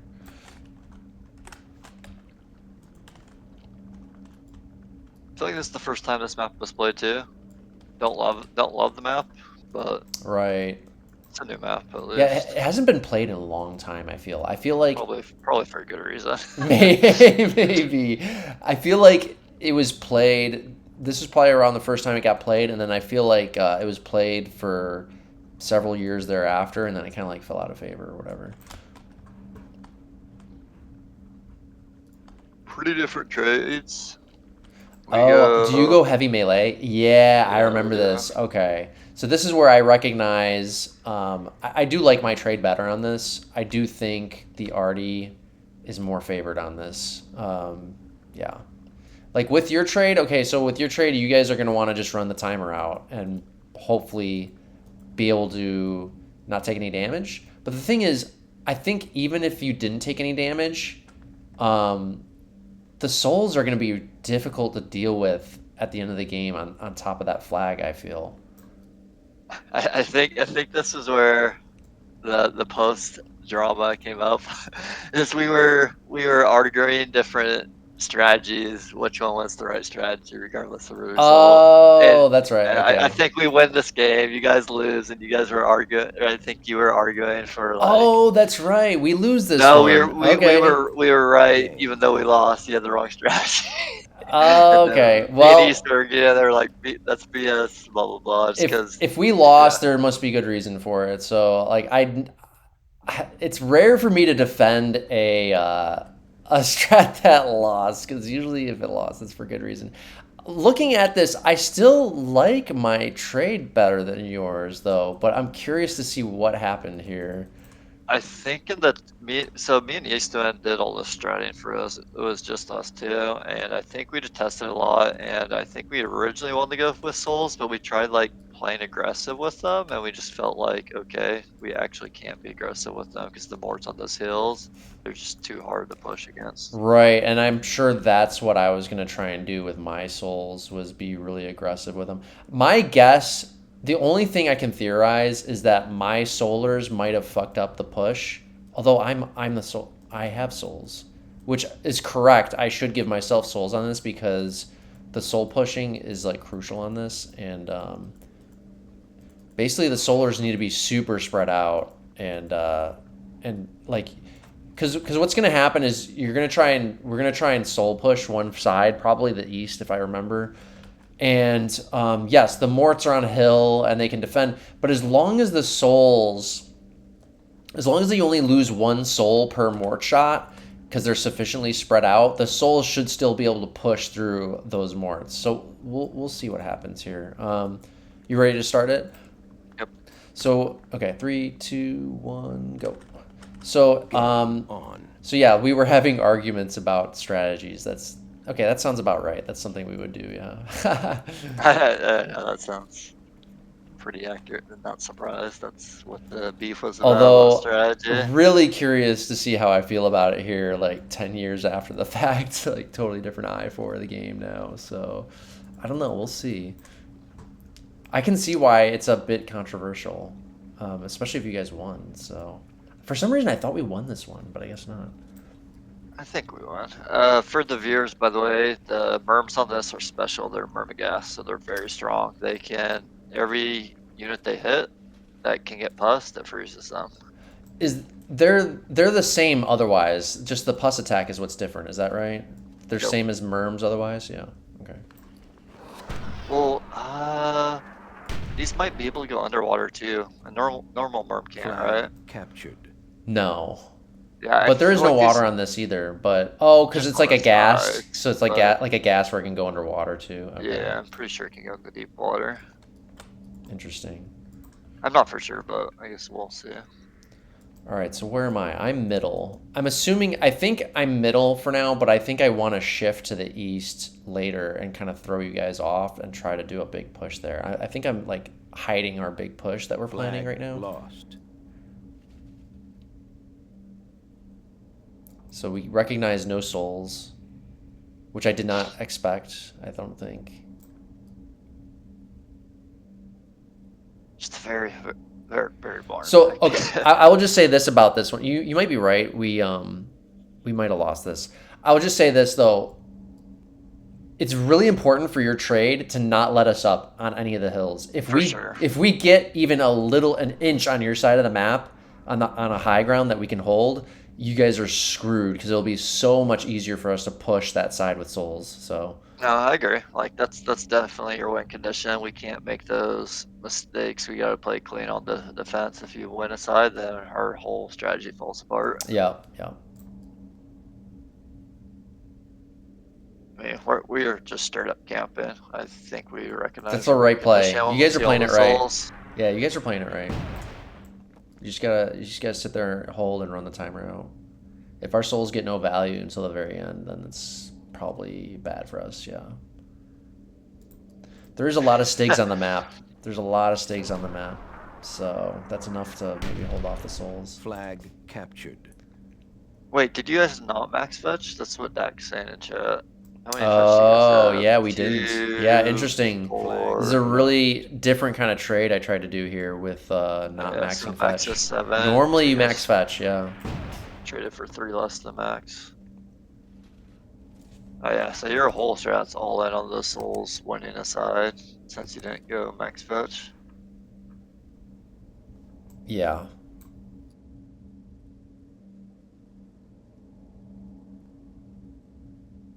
Oh, eventually there's gonna be some action in the west of this soon.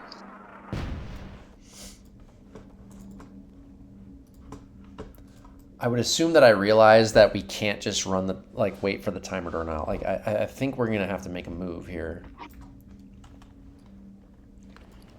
Flag captured.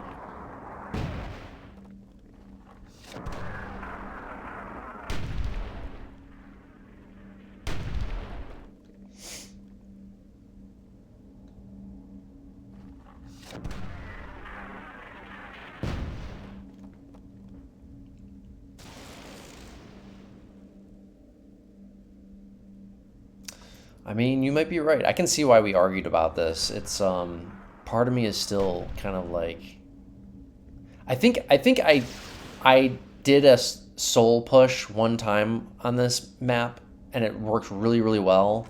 Oh, you guys have a white sunk in that far east. 2 of them. I think wait. the whites are like auto on this. Oh, map, okay.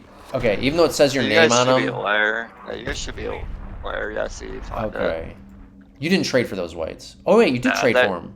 No, they come in the trade for both Okay. teams. Okay. So you Oh, have okay. some in Okay. your Yeah. back Yeah. pulls. Yeah. You're moving them around. Okay. Yeah. Okay. Limp was smart to check for that. No, I think I agree with you. If we argued about this, I think I see why we argued about it. I think I had great success doing a soul push one time, and then I thought that soul push was hot shit. But I think I didn't have success with it after that, and I probably failed a couple times on this, and it's failing right now clearly. So I think you were right about that, actually. Yeah. I'm calling for us to play it at the end. Yeah, I can see why you guys probably are gonna win this. I don't think that's gonna be good for us. I think the soul push, if you're gonna try it in hindsight, I think you just hard commit at the very beginning and get the other team scared. Be like, oh, they're juggling one side, so they back up on their own and give up position from the very start. You definitely need a hard commit because like, and everybody has to have enough balls to go in together because For sure. they have to be spread out enough, and just understand that the morts can't fire fast enough to kill everything as long as you're spread out enough, because the melee and the fetch actually have to go in at the same time as the souls too. So, but yeah, it's all about getting if you just pierce into the opponent's side of the map and get a foothold with a soul hill on that side of the map, break through the very defensive chokes that kind of split the map up north-south, and if you can turn it into a little bit of an east-west in some respect, then the souls can clean up after that. Yeah, I hate what I'm doing with this. This is... Yeah, we should have coordinated a push before you had 3 morts over there. What do you got on the other side? You only have 1 on the other side. Then you got 2 more middle. You're probably going to be able to reinforce 3 morts on either side no matter what. Yeah.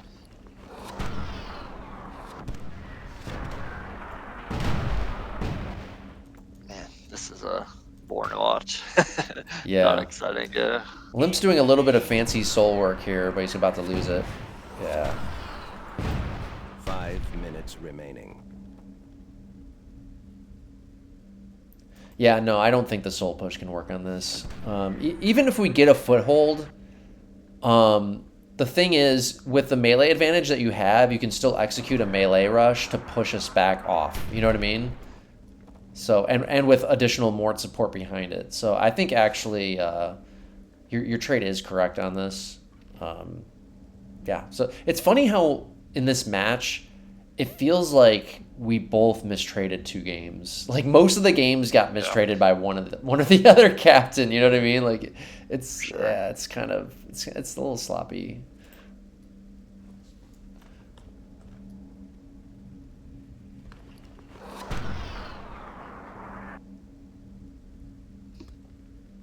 Flag. The only thing that leaves us a bit of a question mark with the souls is like there is a little bit of unpassable terrain around mid, but it's all in a valley, which makes it really awkward still for the souls to do anything from.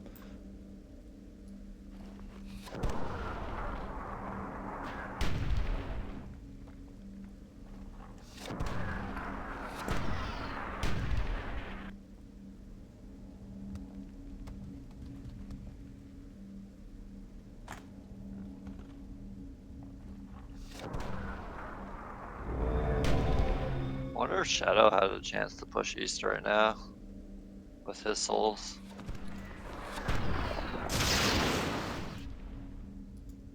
You mean west? Oh yeah, reversed. Yeah, in the west. There's only 1 mort there, but I mean, yeah, because your mort's middle kind of committed mid, so you're right. They're a little bit out of positions potentially, but there's also only 3 minutes left on the clock, so probably not enough time to do anything with it anyway. And like I said, even if our souls did get a foothold there, it would just be a matter of stig rushing it with morts behind the stigs to push the souls right back off again. You know what I mean? So. Flag lost.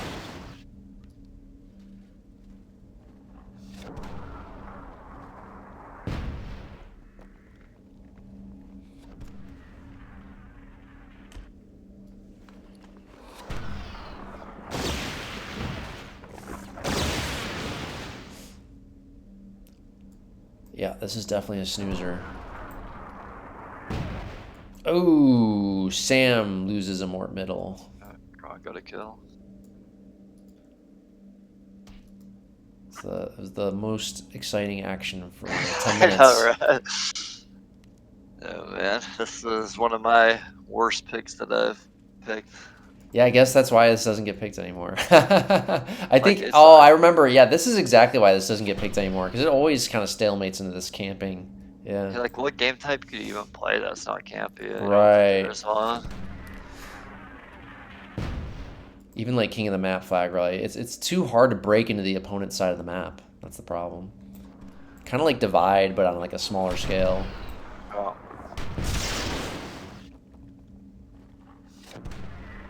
Okay. I don't want our team to send in any melee until what are they like 20 seconds? Yeah, I would agree with you.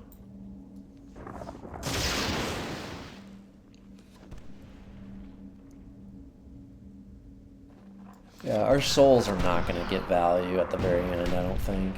Like it's too easy for the fetch to block soul spears and just kind of post it takes too long for souls to kill fetch. So even on that alone, like and that's the only good target the souls really have is fetch, right?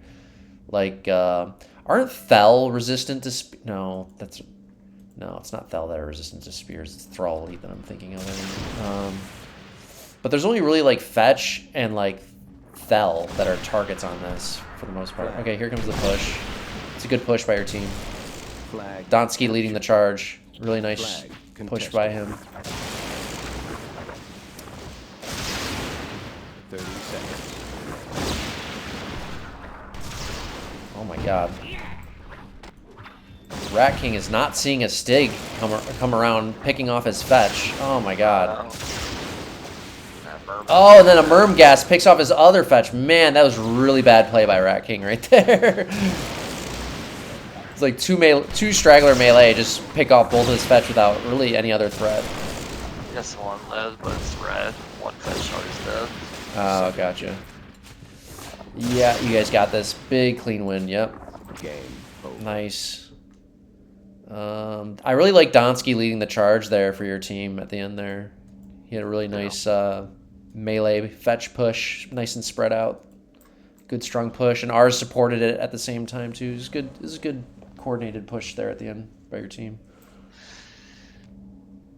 I feel like, yeah, I mean, everyone knows, but ours is like one of the best artery players like ever, and there's been some discussion to Thierry's role. I feel like Thierry should be used in the Dantski role. Like, I feel Oh, like that's what 100%. suits him. 100%, yeah. I've always been, and yeah, I see Thierry get melee all the time, but I knew Thierry was weak on melee earlier than everybody else because I played him a couple games in the melee tournament that I hosted in 2005. Him and Chicken Wire both. And that's actually seeing how badly they did in the couple games that they played in the melee tournament kind of was the starting of the idea that I started to recognize that some of these top 1v1ers or top players, they have real big skill gaps in certain areas. And that I think that influenced my thinking later on with like TMNT, for example, starting to see how like certain players were more BC RD type players and how that played out very differently in a large two-team setting. So What's the score right now? 2-1-2 or no? This is game 7. What is it? Not sure what the score is. Is it 3-1-2 to you guys? it must be. So we won Mixed Blessings, Oh yeah, Aztec, you won you guys have won all the Arcane, giant rather. maps. That's what it is. 2 You Tro won the maps, and what was the first FG game? map, FG map. FG So map, all the giant maps. That's the big That's right. difference. You guys are helping us on the giant maps. Yeah, obviously, yeah, you're seeing a pattern there. Like, we have a very big advantage on the giant maps. Now, Myrk says this is an anti-GKG trade. Interesting. Okay. Oh, you know why? I know why. Okay, so it's because you guys got heavy dwarfs and all melee. So he's expecting me to go, like, all melee with probably, like, no dwarfs or something like that. That's probably why he says that. I will say this. I think I know exactly what happened here. So, didn't we just watch a finals on this? Yeah, 2013. And we lost, right? Yeah. Okay. Yes, that's exactly what I was thinking of. So I remember losing on this in 2013 where I went no archers and I learned my lesson. I was like, "No, you need archers on this." And the way you use archers on this, even though it's territories is you just get control of the middle of the map. And with that mid control, even if you camp till the end of the game with all melee, it's just too hard to break through that mid control that the archers are going to have. So I definitely like my trade here better. And this is what I would do today as well. The thing I don't like about my trade is not even the melee, it's the 6 doors. Yeah. This is a map that has more than 12 plus. It has like 15 plus per game. Like, totally that's agree. So many points right there just gonna die to plus. I wonder if you thought that I was gonna go max melee too, and you wanted to get more dwarfs for that reason, probably. maybe. But yeah, there's so much pus on this map. Yeah, there's like, was there like 8 extra pus on the map, 4 for each side, I think, something like that. Something like that. Yeah, that's a lot. I'm almost at 0.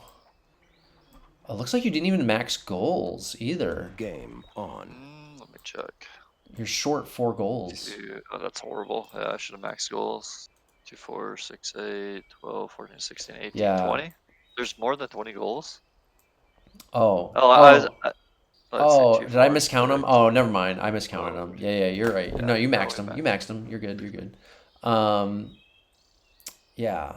I almost wonder if I would go 10 archers more so in this, but I don't know what else you would do with the points either. So maybe 15 is still good. Yeah. What did I get here? Like I got 6, 8. I got 16, 15. Okay. 15. Yeah, 15.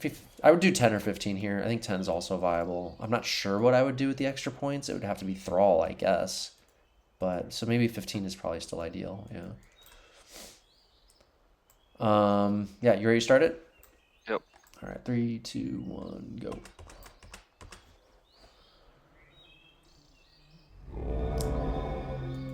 Looking back on this now, like even dwarfs aside, do you think you would get archers today on this? Yeah, for sure. Yeah. I'd probably only get like 1 single dwarf just for maybe bottles. Yeah, 1 or 2 I think is fine.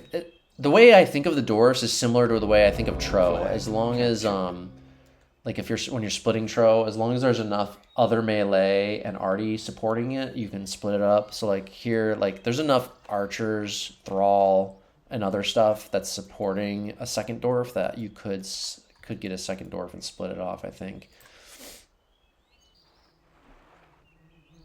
Get a punk user side in. He was on my team this year. He didn't play in the finals, but he played the rest of the tournament. Oh, right. Okay. Yeah. Punk played for a couple years around this time. That's right. Like 2013 to maybe 2015, something like that. I played with him on a draft tourney, I want to say, too. Captured. I had him on my team one for something. Flag captured. He kind of reminds me of Spoon a lot. I don't know why. This Punk user and Spoon kind of remind me a lot of each other. Terry was actually on our roster this year for most of the tournament. Really? Yeah, so he... There's actually something about that. So he was on our team for like halfway through the tournament, and then he defected to the third place team, like after we had beaten the third place team. And then we rematched them into the bottom bracket finals and beat them. And it's the first time I've ever seen Punk user talk crap. You say that we put Tyri on their team as a plant to throw the series. Flag captured. So Punk user was getting into it with Tyri. It was like the most captured. Unusual drama. You'd never think that Punk user would get into any drama. It's hilarious. Yeah, never seen Punk user really talk shit ever. So like Punk was upset with Tyri for team hopping? Is that right? Or no, he was just trolling them. Oh, he's just trolling. I see. So if you see our chat right now, I have a freaking mental breakdown. This game's captain. Myrk back. Yeah, Myrk's in a terrible position. Yeah, and his dwarfs are out front. Sure, he didn't follow directions, but I end up playing like crap because I'm too focused on worrying about him. Yeah, exactly. And that's done me. I know exactly what you're talking about. Yeah, his like dwarfs are out front. It's like his dwarfs need to be hidden back. You're sitting there scrambling, trying to save his dwarfs now. So it looks like we threw a bottle pus, but it didn't do anything. That was my bottle pus, it looks like. And then Shadow throws a pus, also doesn't do anything. So actually, you guys have gotten value here. Like, oh, okay, Myrk's finally going to lose a dwarf there. Okay. But we really, other than that one dwarf, and you guys have dwarfs to spare, we didn't really do anything. Did you see what I just did? Did you auto your pus there? 2 pus. All my pus. Yeah, like, that sucks. I played so bad because I was too focused on Myrk. Like, in a position that I just, like, I fell apart. Yeah, I hear you. Yeah, that's happened to me many times before as well. That's another frustrating part of being a captain. Yeah. And that's why I wanted to form TMNT and start, like, I wanted you as a captain, you need to have player, like, not to say that Myrk is a player that needs to be babysat, but he was out of position there for sure. I just think giving Myrk Dwarf Thrall. This is the other thing that I see with players sometimes is they'll get psychologically bored with certain unit sets, and then it kind of forces them in. They're kind of psychologically not a good fit for certain roles that are too boring, right? And I think Myrk's getting a little bored there and kind of putting himself in bad position.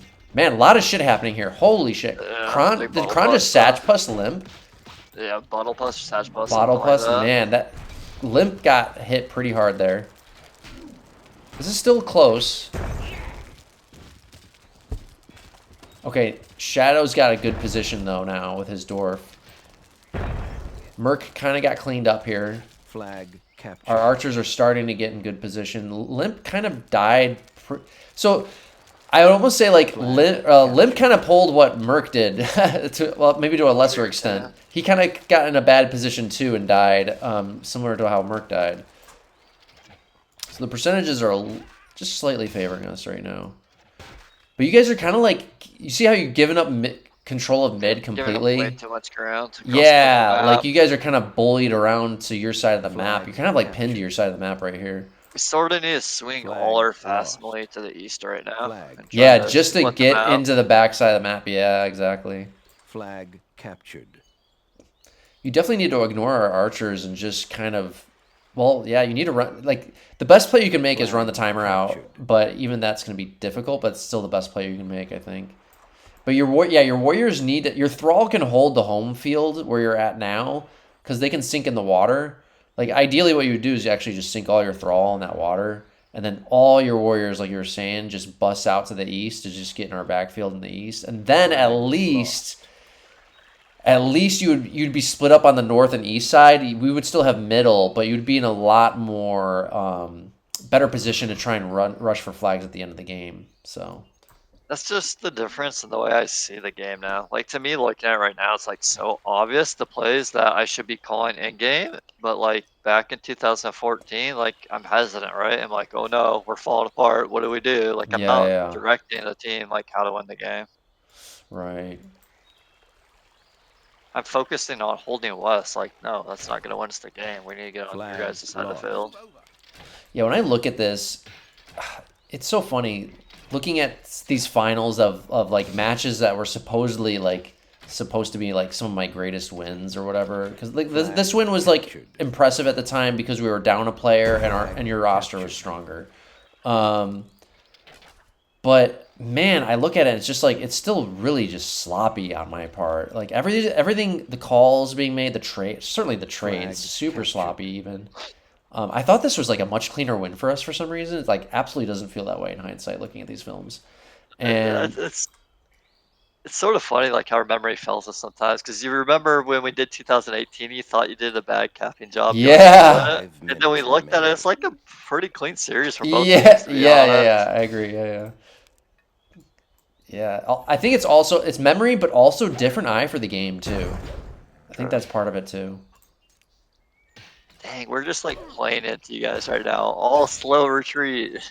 Yeah. Let your archers do work on us. Like, this is the same mistake we made on the trial map, right? Right. Heavy artery. Yep. As a captain, I clearly don't understand how to play against these heavy artery trades right now. At this point in time. Yeah, you went from a very big high with all those wins in the off season to totally flip the script in the finals here. Yeah, like you can see where. I can almost see it here even now in this in these early years for me capping. my strength actually back then wasn't the trades as much as I thought, actually. I think it's more in the shot calling. Like, what I am actually seeing is my team never really falls apart in the shot calling aspect, at least, right? We're always pretty well coordinated. The trades are definitely very inconsistent. The shot calling is slow. It's still slow. In that respect, I'm still much better on the shot calling, but I do think the pace of the coordination back then in general was slower from both teams. So relatively, even though I'm a lot slower, it doesn't feel so bad because the other teams are much slower too. Oh, you get a nice Kryptos gets a nice hit on me in the water. Flag contested. He had to spend a pus though to get that. Lost. It's all right. It's not terrible. Captured. Flag contested. Flag contested. Yeah, you guys pick off the dwarf mode. It's pretty big. Yeah, you guys are up so much right now. Flag First contested. map position and Flag everything. captured. Ooh, Sam saves his dwarf just barely in the south.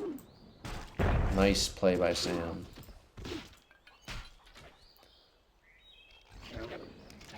Flag lost. Yeah, you know how you're talking about like freaking out and panicking a little bit?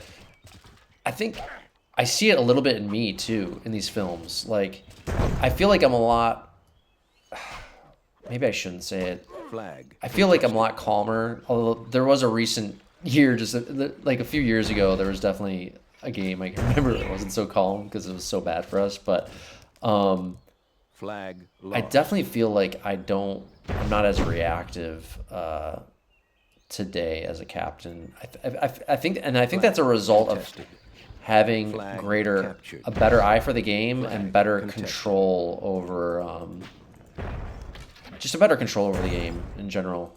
I think when you have that better control, it gets reflected in being calmer too, right? Yeah.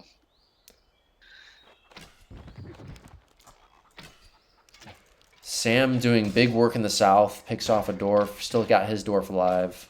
Flag lost. He's like holding I was a wondering why Chron was captured. down. He's just like standing there, Flag said he's lost. frozen though. Oh yeah. Flag contested. There's a fight in the northeast. It's probably going to be pretty significant. Flag. Oh yeah, captured. me and ours about to have You a got battle. way more I got goals way there, more. though. Yeah, I got a superior force, so he's looking like food for me right now. Oh, Ooh, no. that was a bad pus for him That was though. really bad. Plus more of his own units. Yeah, he's One going to minute get remaining. destroyed there. I kind of wasted. Oh, I tried to do a bot. Oh no, that was Shadow. That was Shadow stuff. He tried the bottle puff. He tried to do a bottle pus, so he threw the pus first. That's dangerous. Oh, ours is Yeah, like you're gonna dead at blow that me up. point. Yeah, it's a good thing it didn't go off. It probably would have hit me worse. Yeah. Alright, it's pretty much game over. We gotta do a miracle flag tagging and game end to have any Flag chance. captured. We're down 30% Flag all the flags. lost. Yeah, I was 30 disappointed with seconds this game. remaining. I remember that. Like, I was Contested. pissed off at Flag myself captured.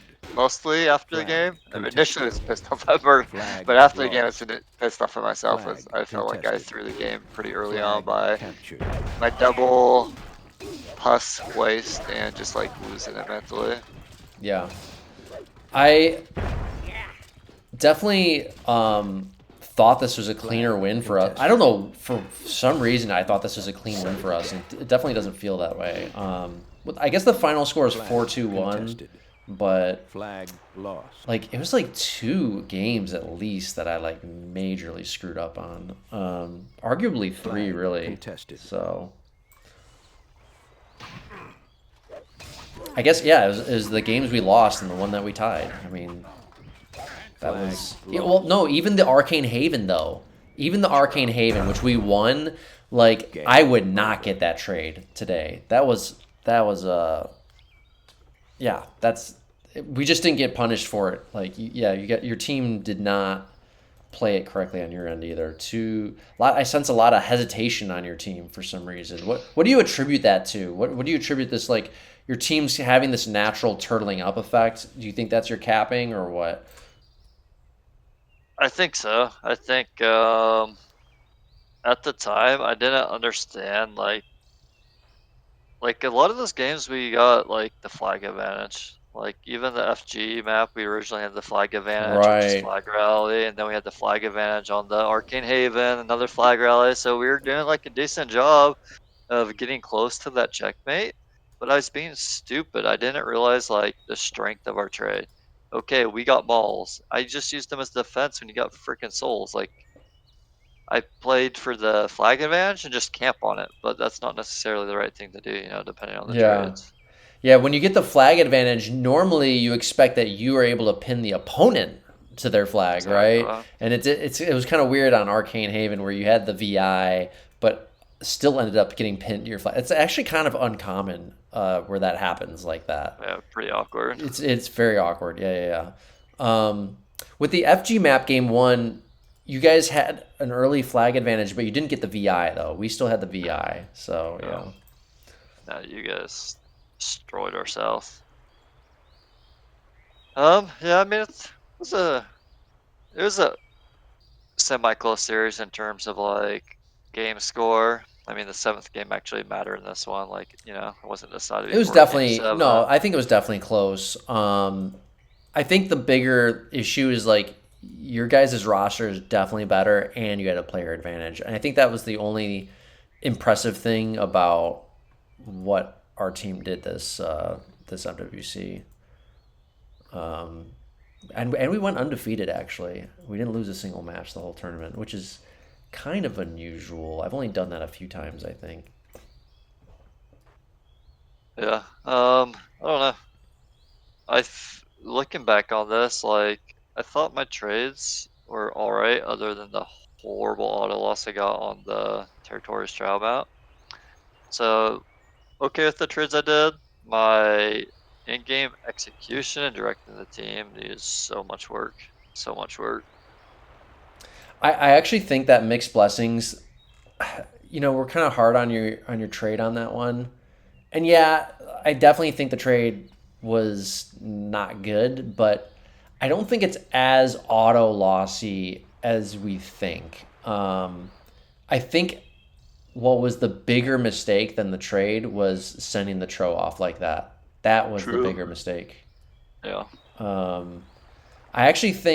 I think you actually traded better than me in this series, by the way. Like looking at it, like you traded slightly better than me, but I think I was. You can see how I feel like I'm the more seasoned captain, and you can kind of see it how my team is not getting pinned to our side of the map so much, right?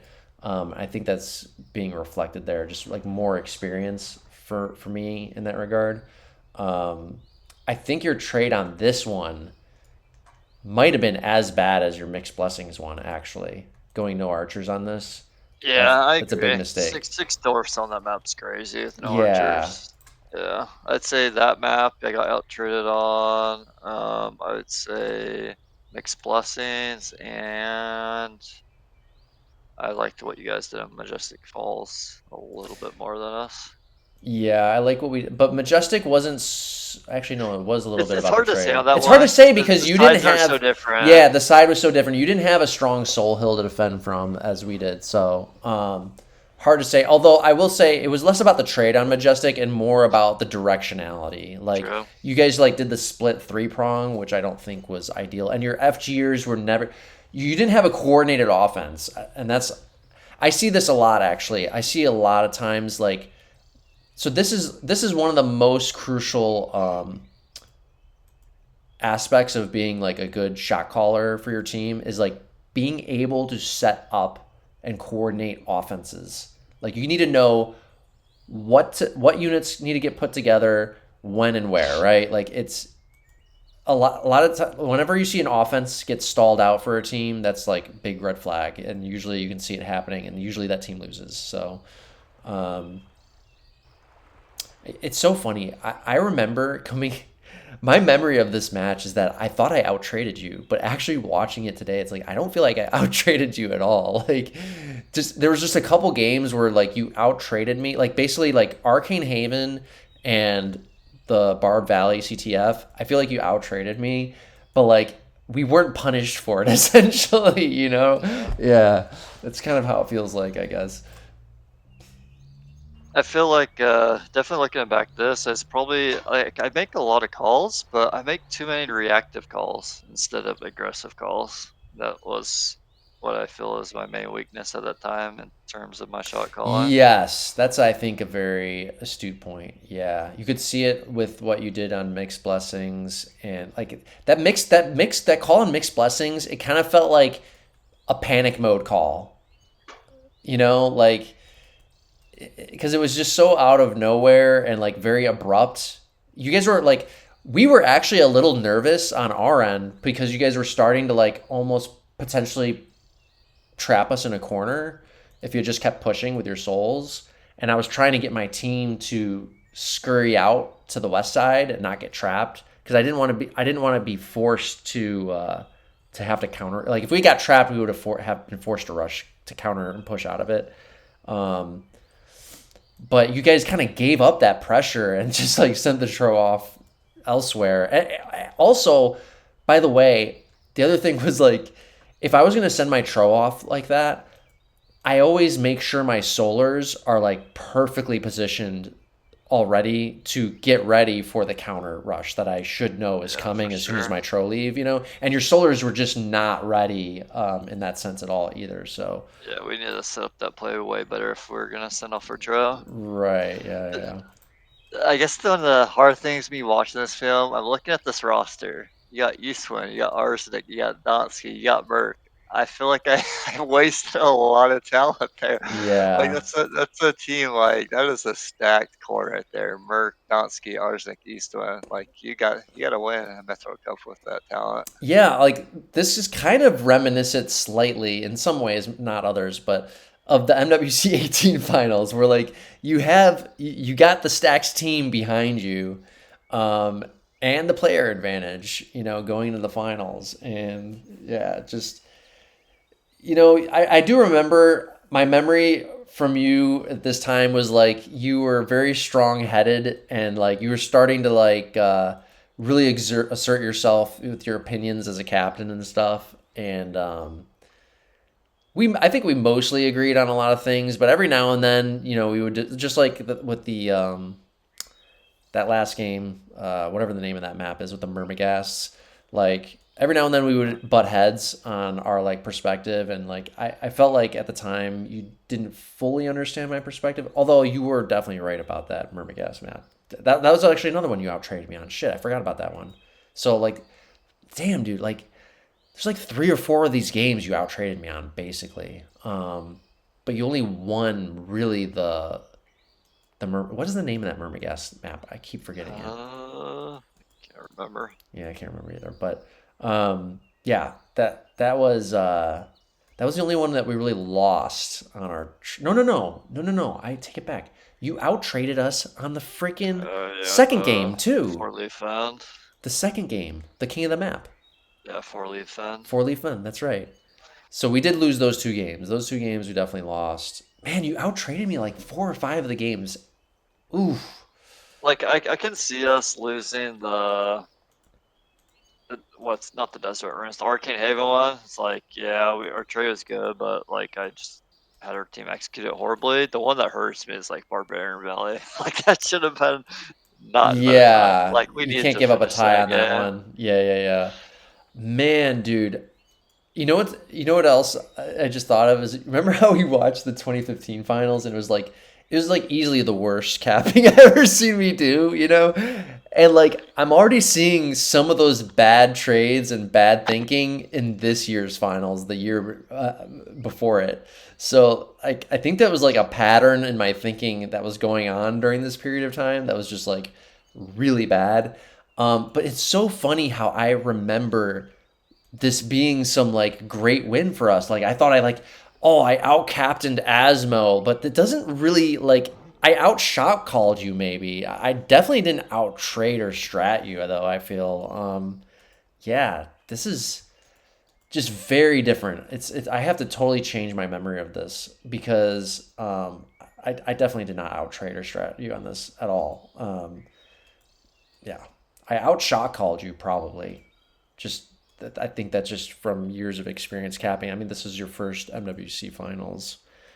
Yeah, I mean, I definitely got outshot called there. I guess I mean, it's interesting. What we've talked about a little bit, but sometime we're eventually gonna have to have an episode and talk about the different things about captaining, right? Like, there's so much more to captaining than just like being a captain. There's categories, right? There's shot calling, there's the strategist, and then trading. Like, there's all different aspects of it. Yeah, and then even on the shot calling part, sometimes I will distinguish between kind of like offensive coordinator shot caller and defensive coordinator shot caller. So, like for example, on MIT in recent years,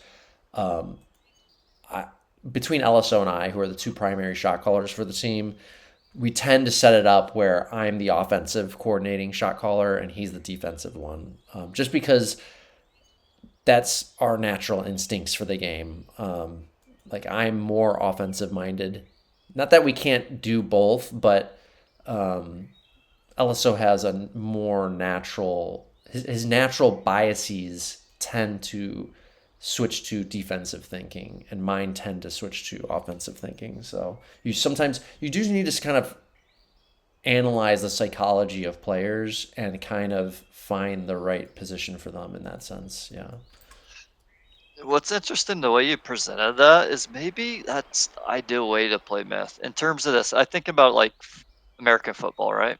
You have Mm-hmm. your offensive coordinator who calls all the plays, sets up all the X's and O's on offense, and you have the defensive coordinator that does the same thing. And then you have the head coach who actually normally does not call any defensive or offensive plays. He just oversees the game management. I wonder how that would work in myth. You got your main shot caller on offense, your main shot caller on defense, and then you just have your normal captain who like oversees, is watching both in it and making sure the push and pull is coordinated at the same time for the offense and defense.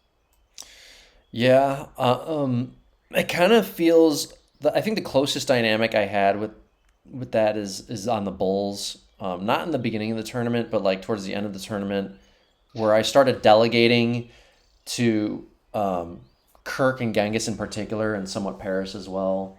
And then I would basically try to not do any shot calling whatsoever. And basically, I told those guys like, look, if you guys are in charge of your respective flanks and only don't look for me to make calls for you, only unless you have a question. Like if there's some ambiguous situation that you want another opinion on, then fine. But yeah, that's kind of like the closest analogy I can think of. But other than that, I don't. I think of myth much more in terms of like a military command structure than like football, American football, right? With the analogy you just presented, to me it's much more like a military command structure. You would have, in that sense, still one commanding officer. Like I say this just trying to imagine if you could imagine myth scaled out to bigger teams, like instead of 8v8 maximum, it could be like 20v20 maximums with like maps that are like 5 times as big or whatever, right?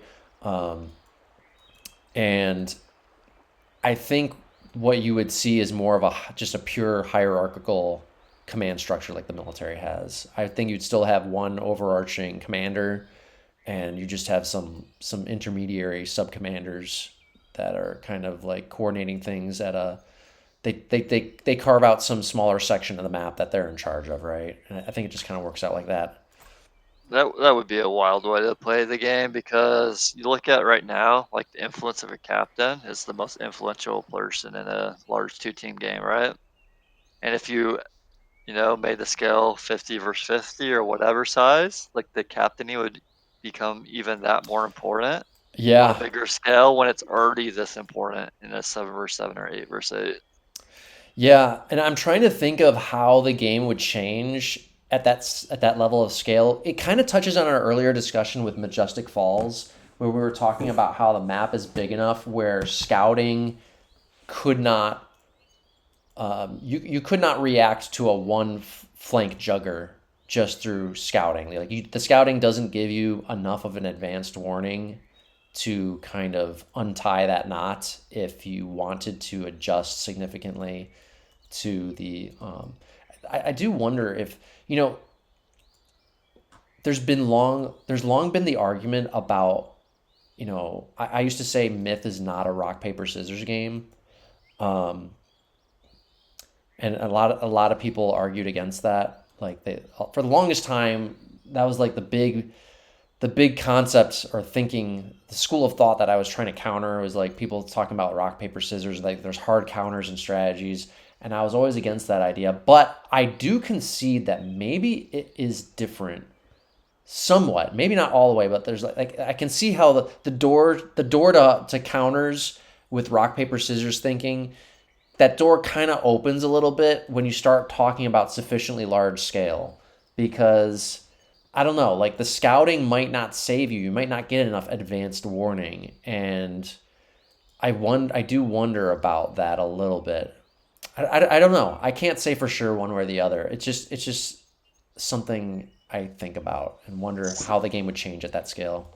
So that was your big brain strategy in the Barbarian Valley. You were thinking big scale. If that was big scale, we wouldn't have time to react to those wars, and your defense would have worked.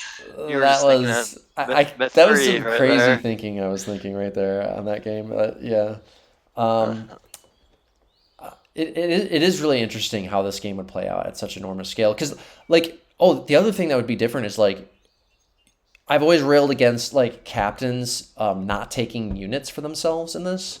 But like at that amount of scale, imagine like if I was having to captain like a 20-person team Yeah, or even so much bigger, stuff. like maybe I couldn't take any units at that point. You know what I mean? Like at Just be that a point, shot caller. there's too many things to look around on the map and too much analysis to happen, that like you're full-time shot calling at that point. Like Yeah, you're for literally sure. a player in the game. You're at that point you're playing a game.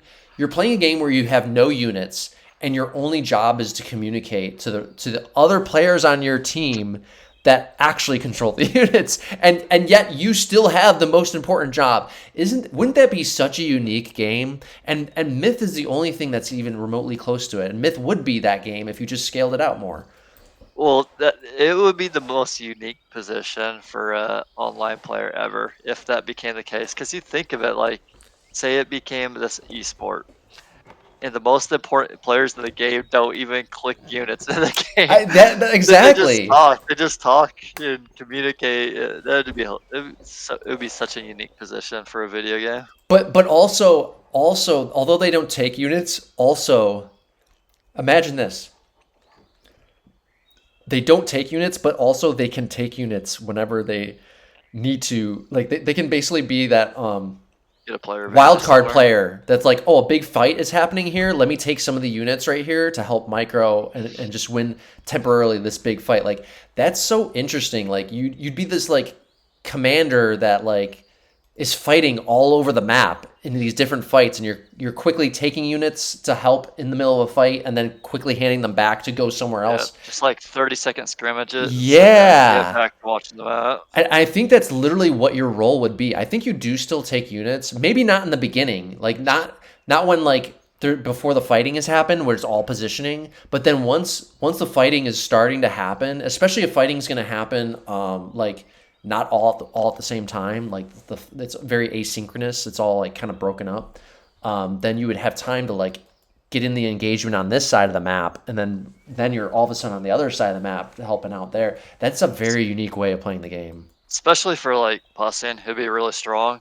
You're looking for an engagement, you have stuff set up, you take a couple of puss on a player that has like say 3 puss, and now you can just like puss perfectly in that fight and give them a player advantage, you know? Yeah, right. Yeah, you just take maybe like one or two critical units that are going to help micro the shit out of like whatever, like however you can do. Or what I do even now in Myth is I won't take any units, but if I see a melee engagement going down and I'm captain, so I can help micro the melee, I get in there and help micro that shit too. So, Yeah. yeah, man, that would be so unique.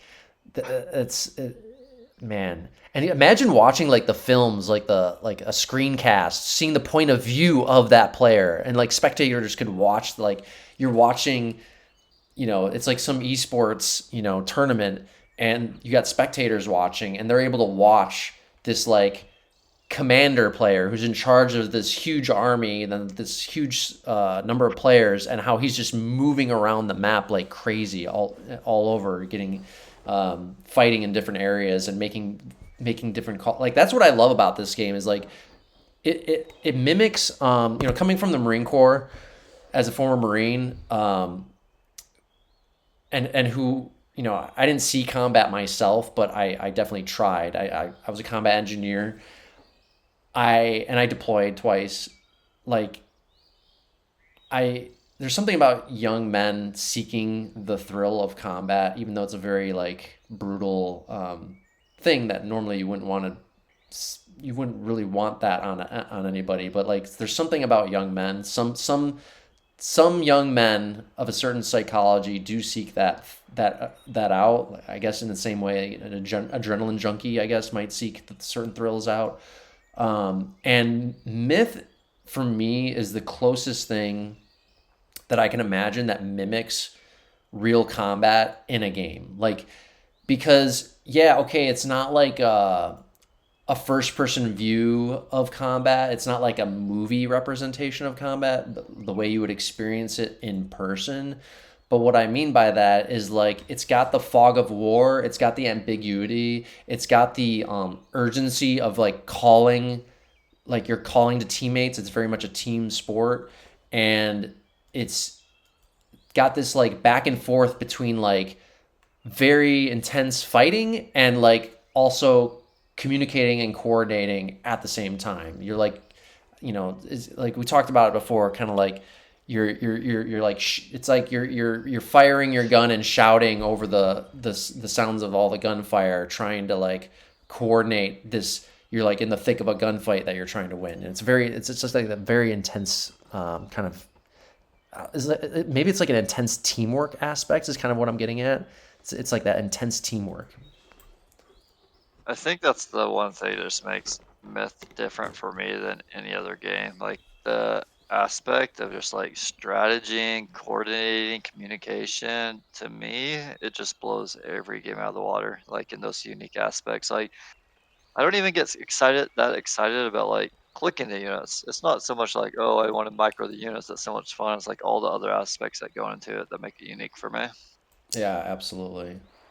Um, it's yeah, to me it's definitely not just the fighting. It's the fighting and the communicate. There's something about that team element, like because you get, especially with the strategy component, like there's no greater high as a captain. We've talked about this before, or a strategist, of putting together a strategy and seeing your team execute it to perfection against another human opponent to crush them. Like that's a great feeling. And that's, for those of us that do enjoy capping and stratting, that's the kind of high that we're chasing all the time. That's what keeps bringing us back to the captain's chair or the strategist chair, to keep doing that. But yeah, I think what we've seen is like, I don't know what the percentage is, but the number that comes to mind is like maybe only 1% of players actually enjoy doing that, like full time or close to full time, like over half time, right? It's a very small percentage, but if you scale this game out, maybe that's all you need is like that 1% to be like the general of 30, 40, 50 players in the game, and they're like putting together these huge plans and coordinating these huge forces, and then imagine like the films of that game would be like, it's like you'd have to like rewatch the film and reanalyze different parts of the map, like probably like 3 or 4 times before you fully understand what the hell happened. At least there'd be so much going on. Yeah, there'd be too much going on. Yeah. Oh, that was a fun episode to do. Yeah, that totally changed my mind about how that match went down. Totally, I feel like we totally easily could have lost that match, 100%. Man, such a different captain today. Looking back at these films, it's kind of hard to believe that. this is why I say you can never get your ego too high as a player. Like at this point in time, I'm considered the best captain in the game, but looking back on it out now, it's like, I mean, you today or LSO today would crush this version of me back then. Like it's that's how far the game's come. You know what I mean? Like it's not. It's just, man, just rough. It's rough looking at myself. But that's years of experience showing too. Like the years of experience, you keep iterating and improving and growing as a player. It shows over time. Yeah, I guess my hope for Myth 2, where it's at right now, is like I don't see any miracle happening where it just automatically becomes this populated game again. But like, just give me a few more players that care a lot about strategy and Oh, investing dude. into it. You give us two more people to compete against that are captain of teams, that would spark my interest even more. Dude, yeah, message to the community really quick. Like, if we could get like 2 to 4 more dedicated captains for this game, like it would transform the competitive scene on its own because there's enough good players to stand up a third team, but there's not really a captain for it. That's the freaking problem. And sometimes every now and then, maybe this might not happen again, but every now and then, historically, there have been MWCs where there's been a fourth good team too, and again, just no good captain really to lead it. Like, and even capping additional teams aside, current teams need more shot callers, and being a learning the capping side and shot calling side of the game makes you a much better player anyway, even if you're not really want to be in that role full time. So it, this game could still, the competitive scene here could still improve a lot if we had some players that want, anybody that's still going to be active and wants to kind of pursue this. Definitely seek out LSO, Asmo, or I, and we want to help more players be able to captain in top MWC finals like matches, as we've been covering in these podcasts. So, Or talking to you, Dak, if you're listening. Dak. Uh, well, anything else to add before we kind of wrap it up here? No, not really. I think you covered everything that I wanted to talk about. Yeah, I mean, I thought I knew these finals well, but looking back on it, there's some interesting things that I didn't remember. Yeah, it's so funny. Like 2014, even, which is not, it's already like, at least halfway in the overall history of Myth up to now. It's over halfway.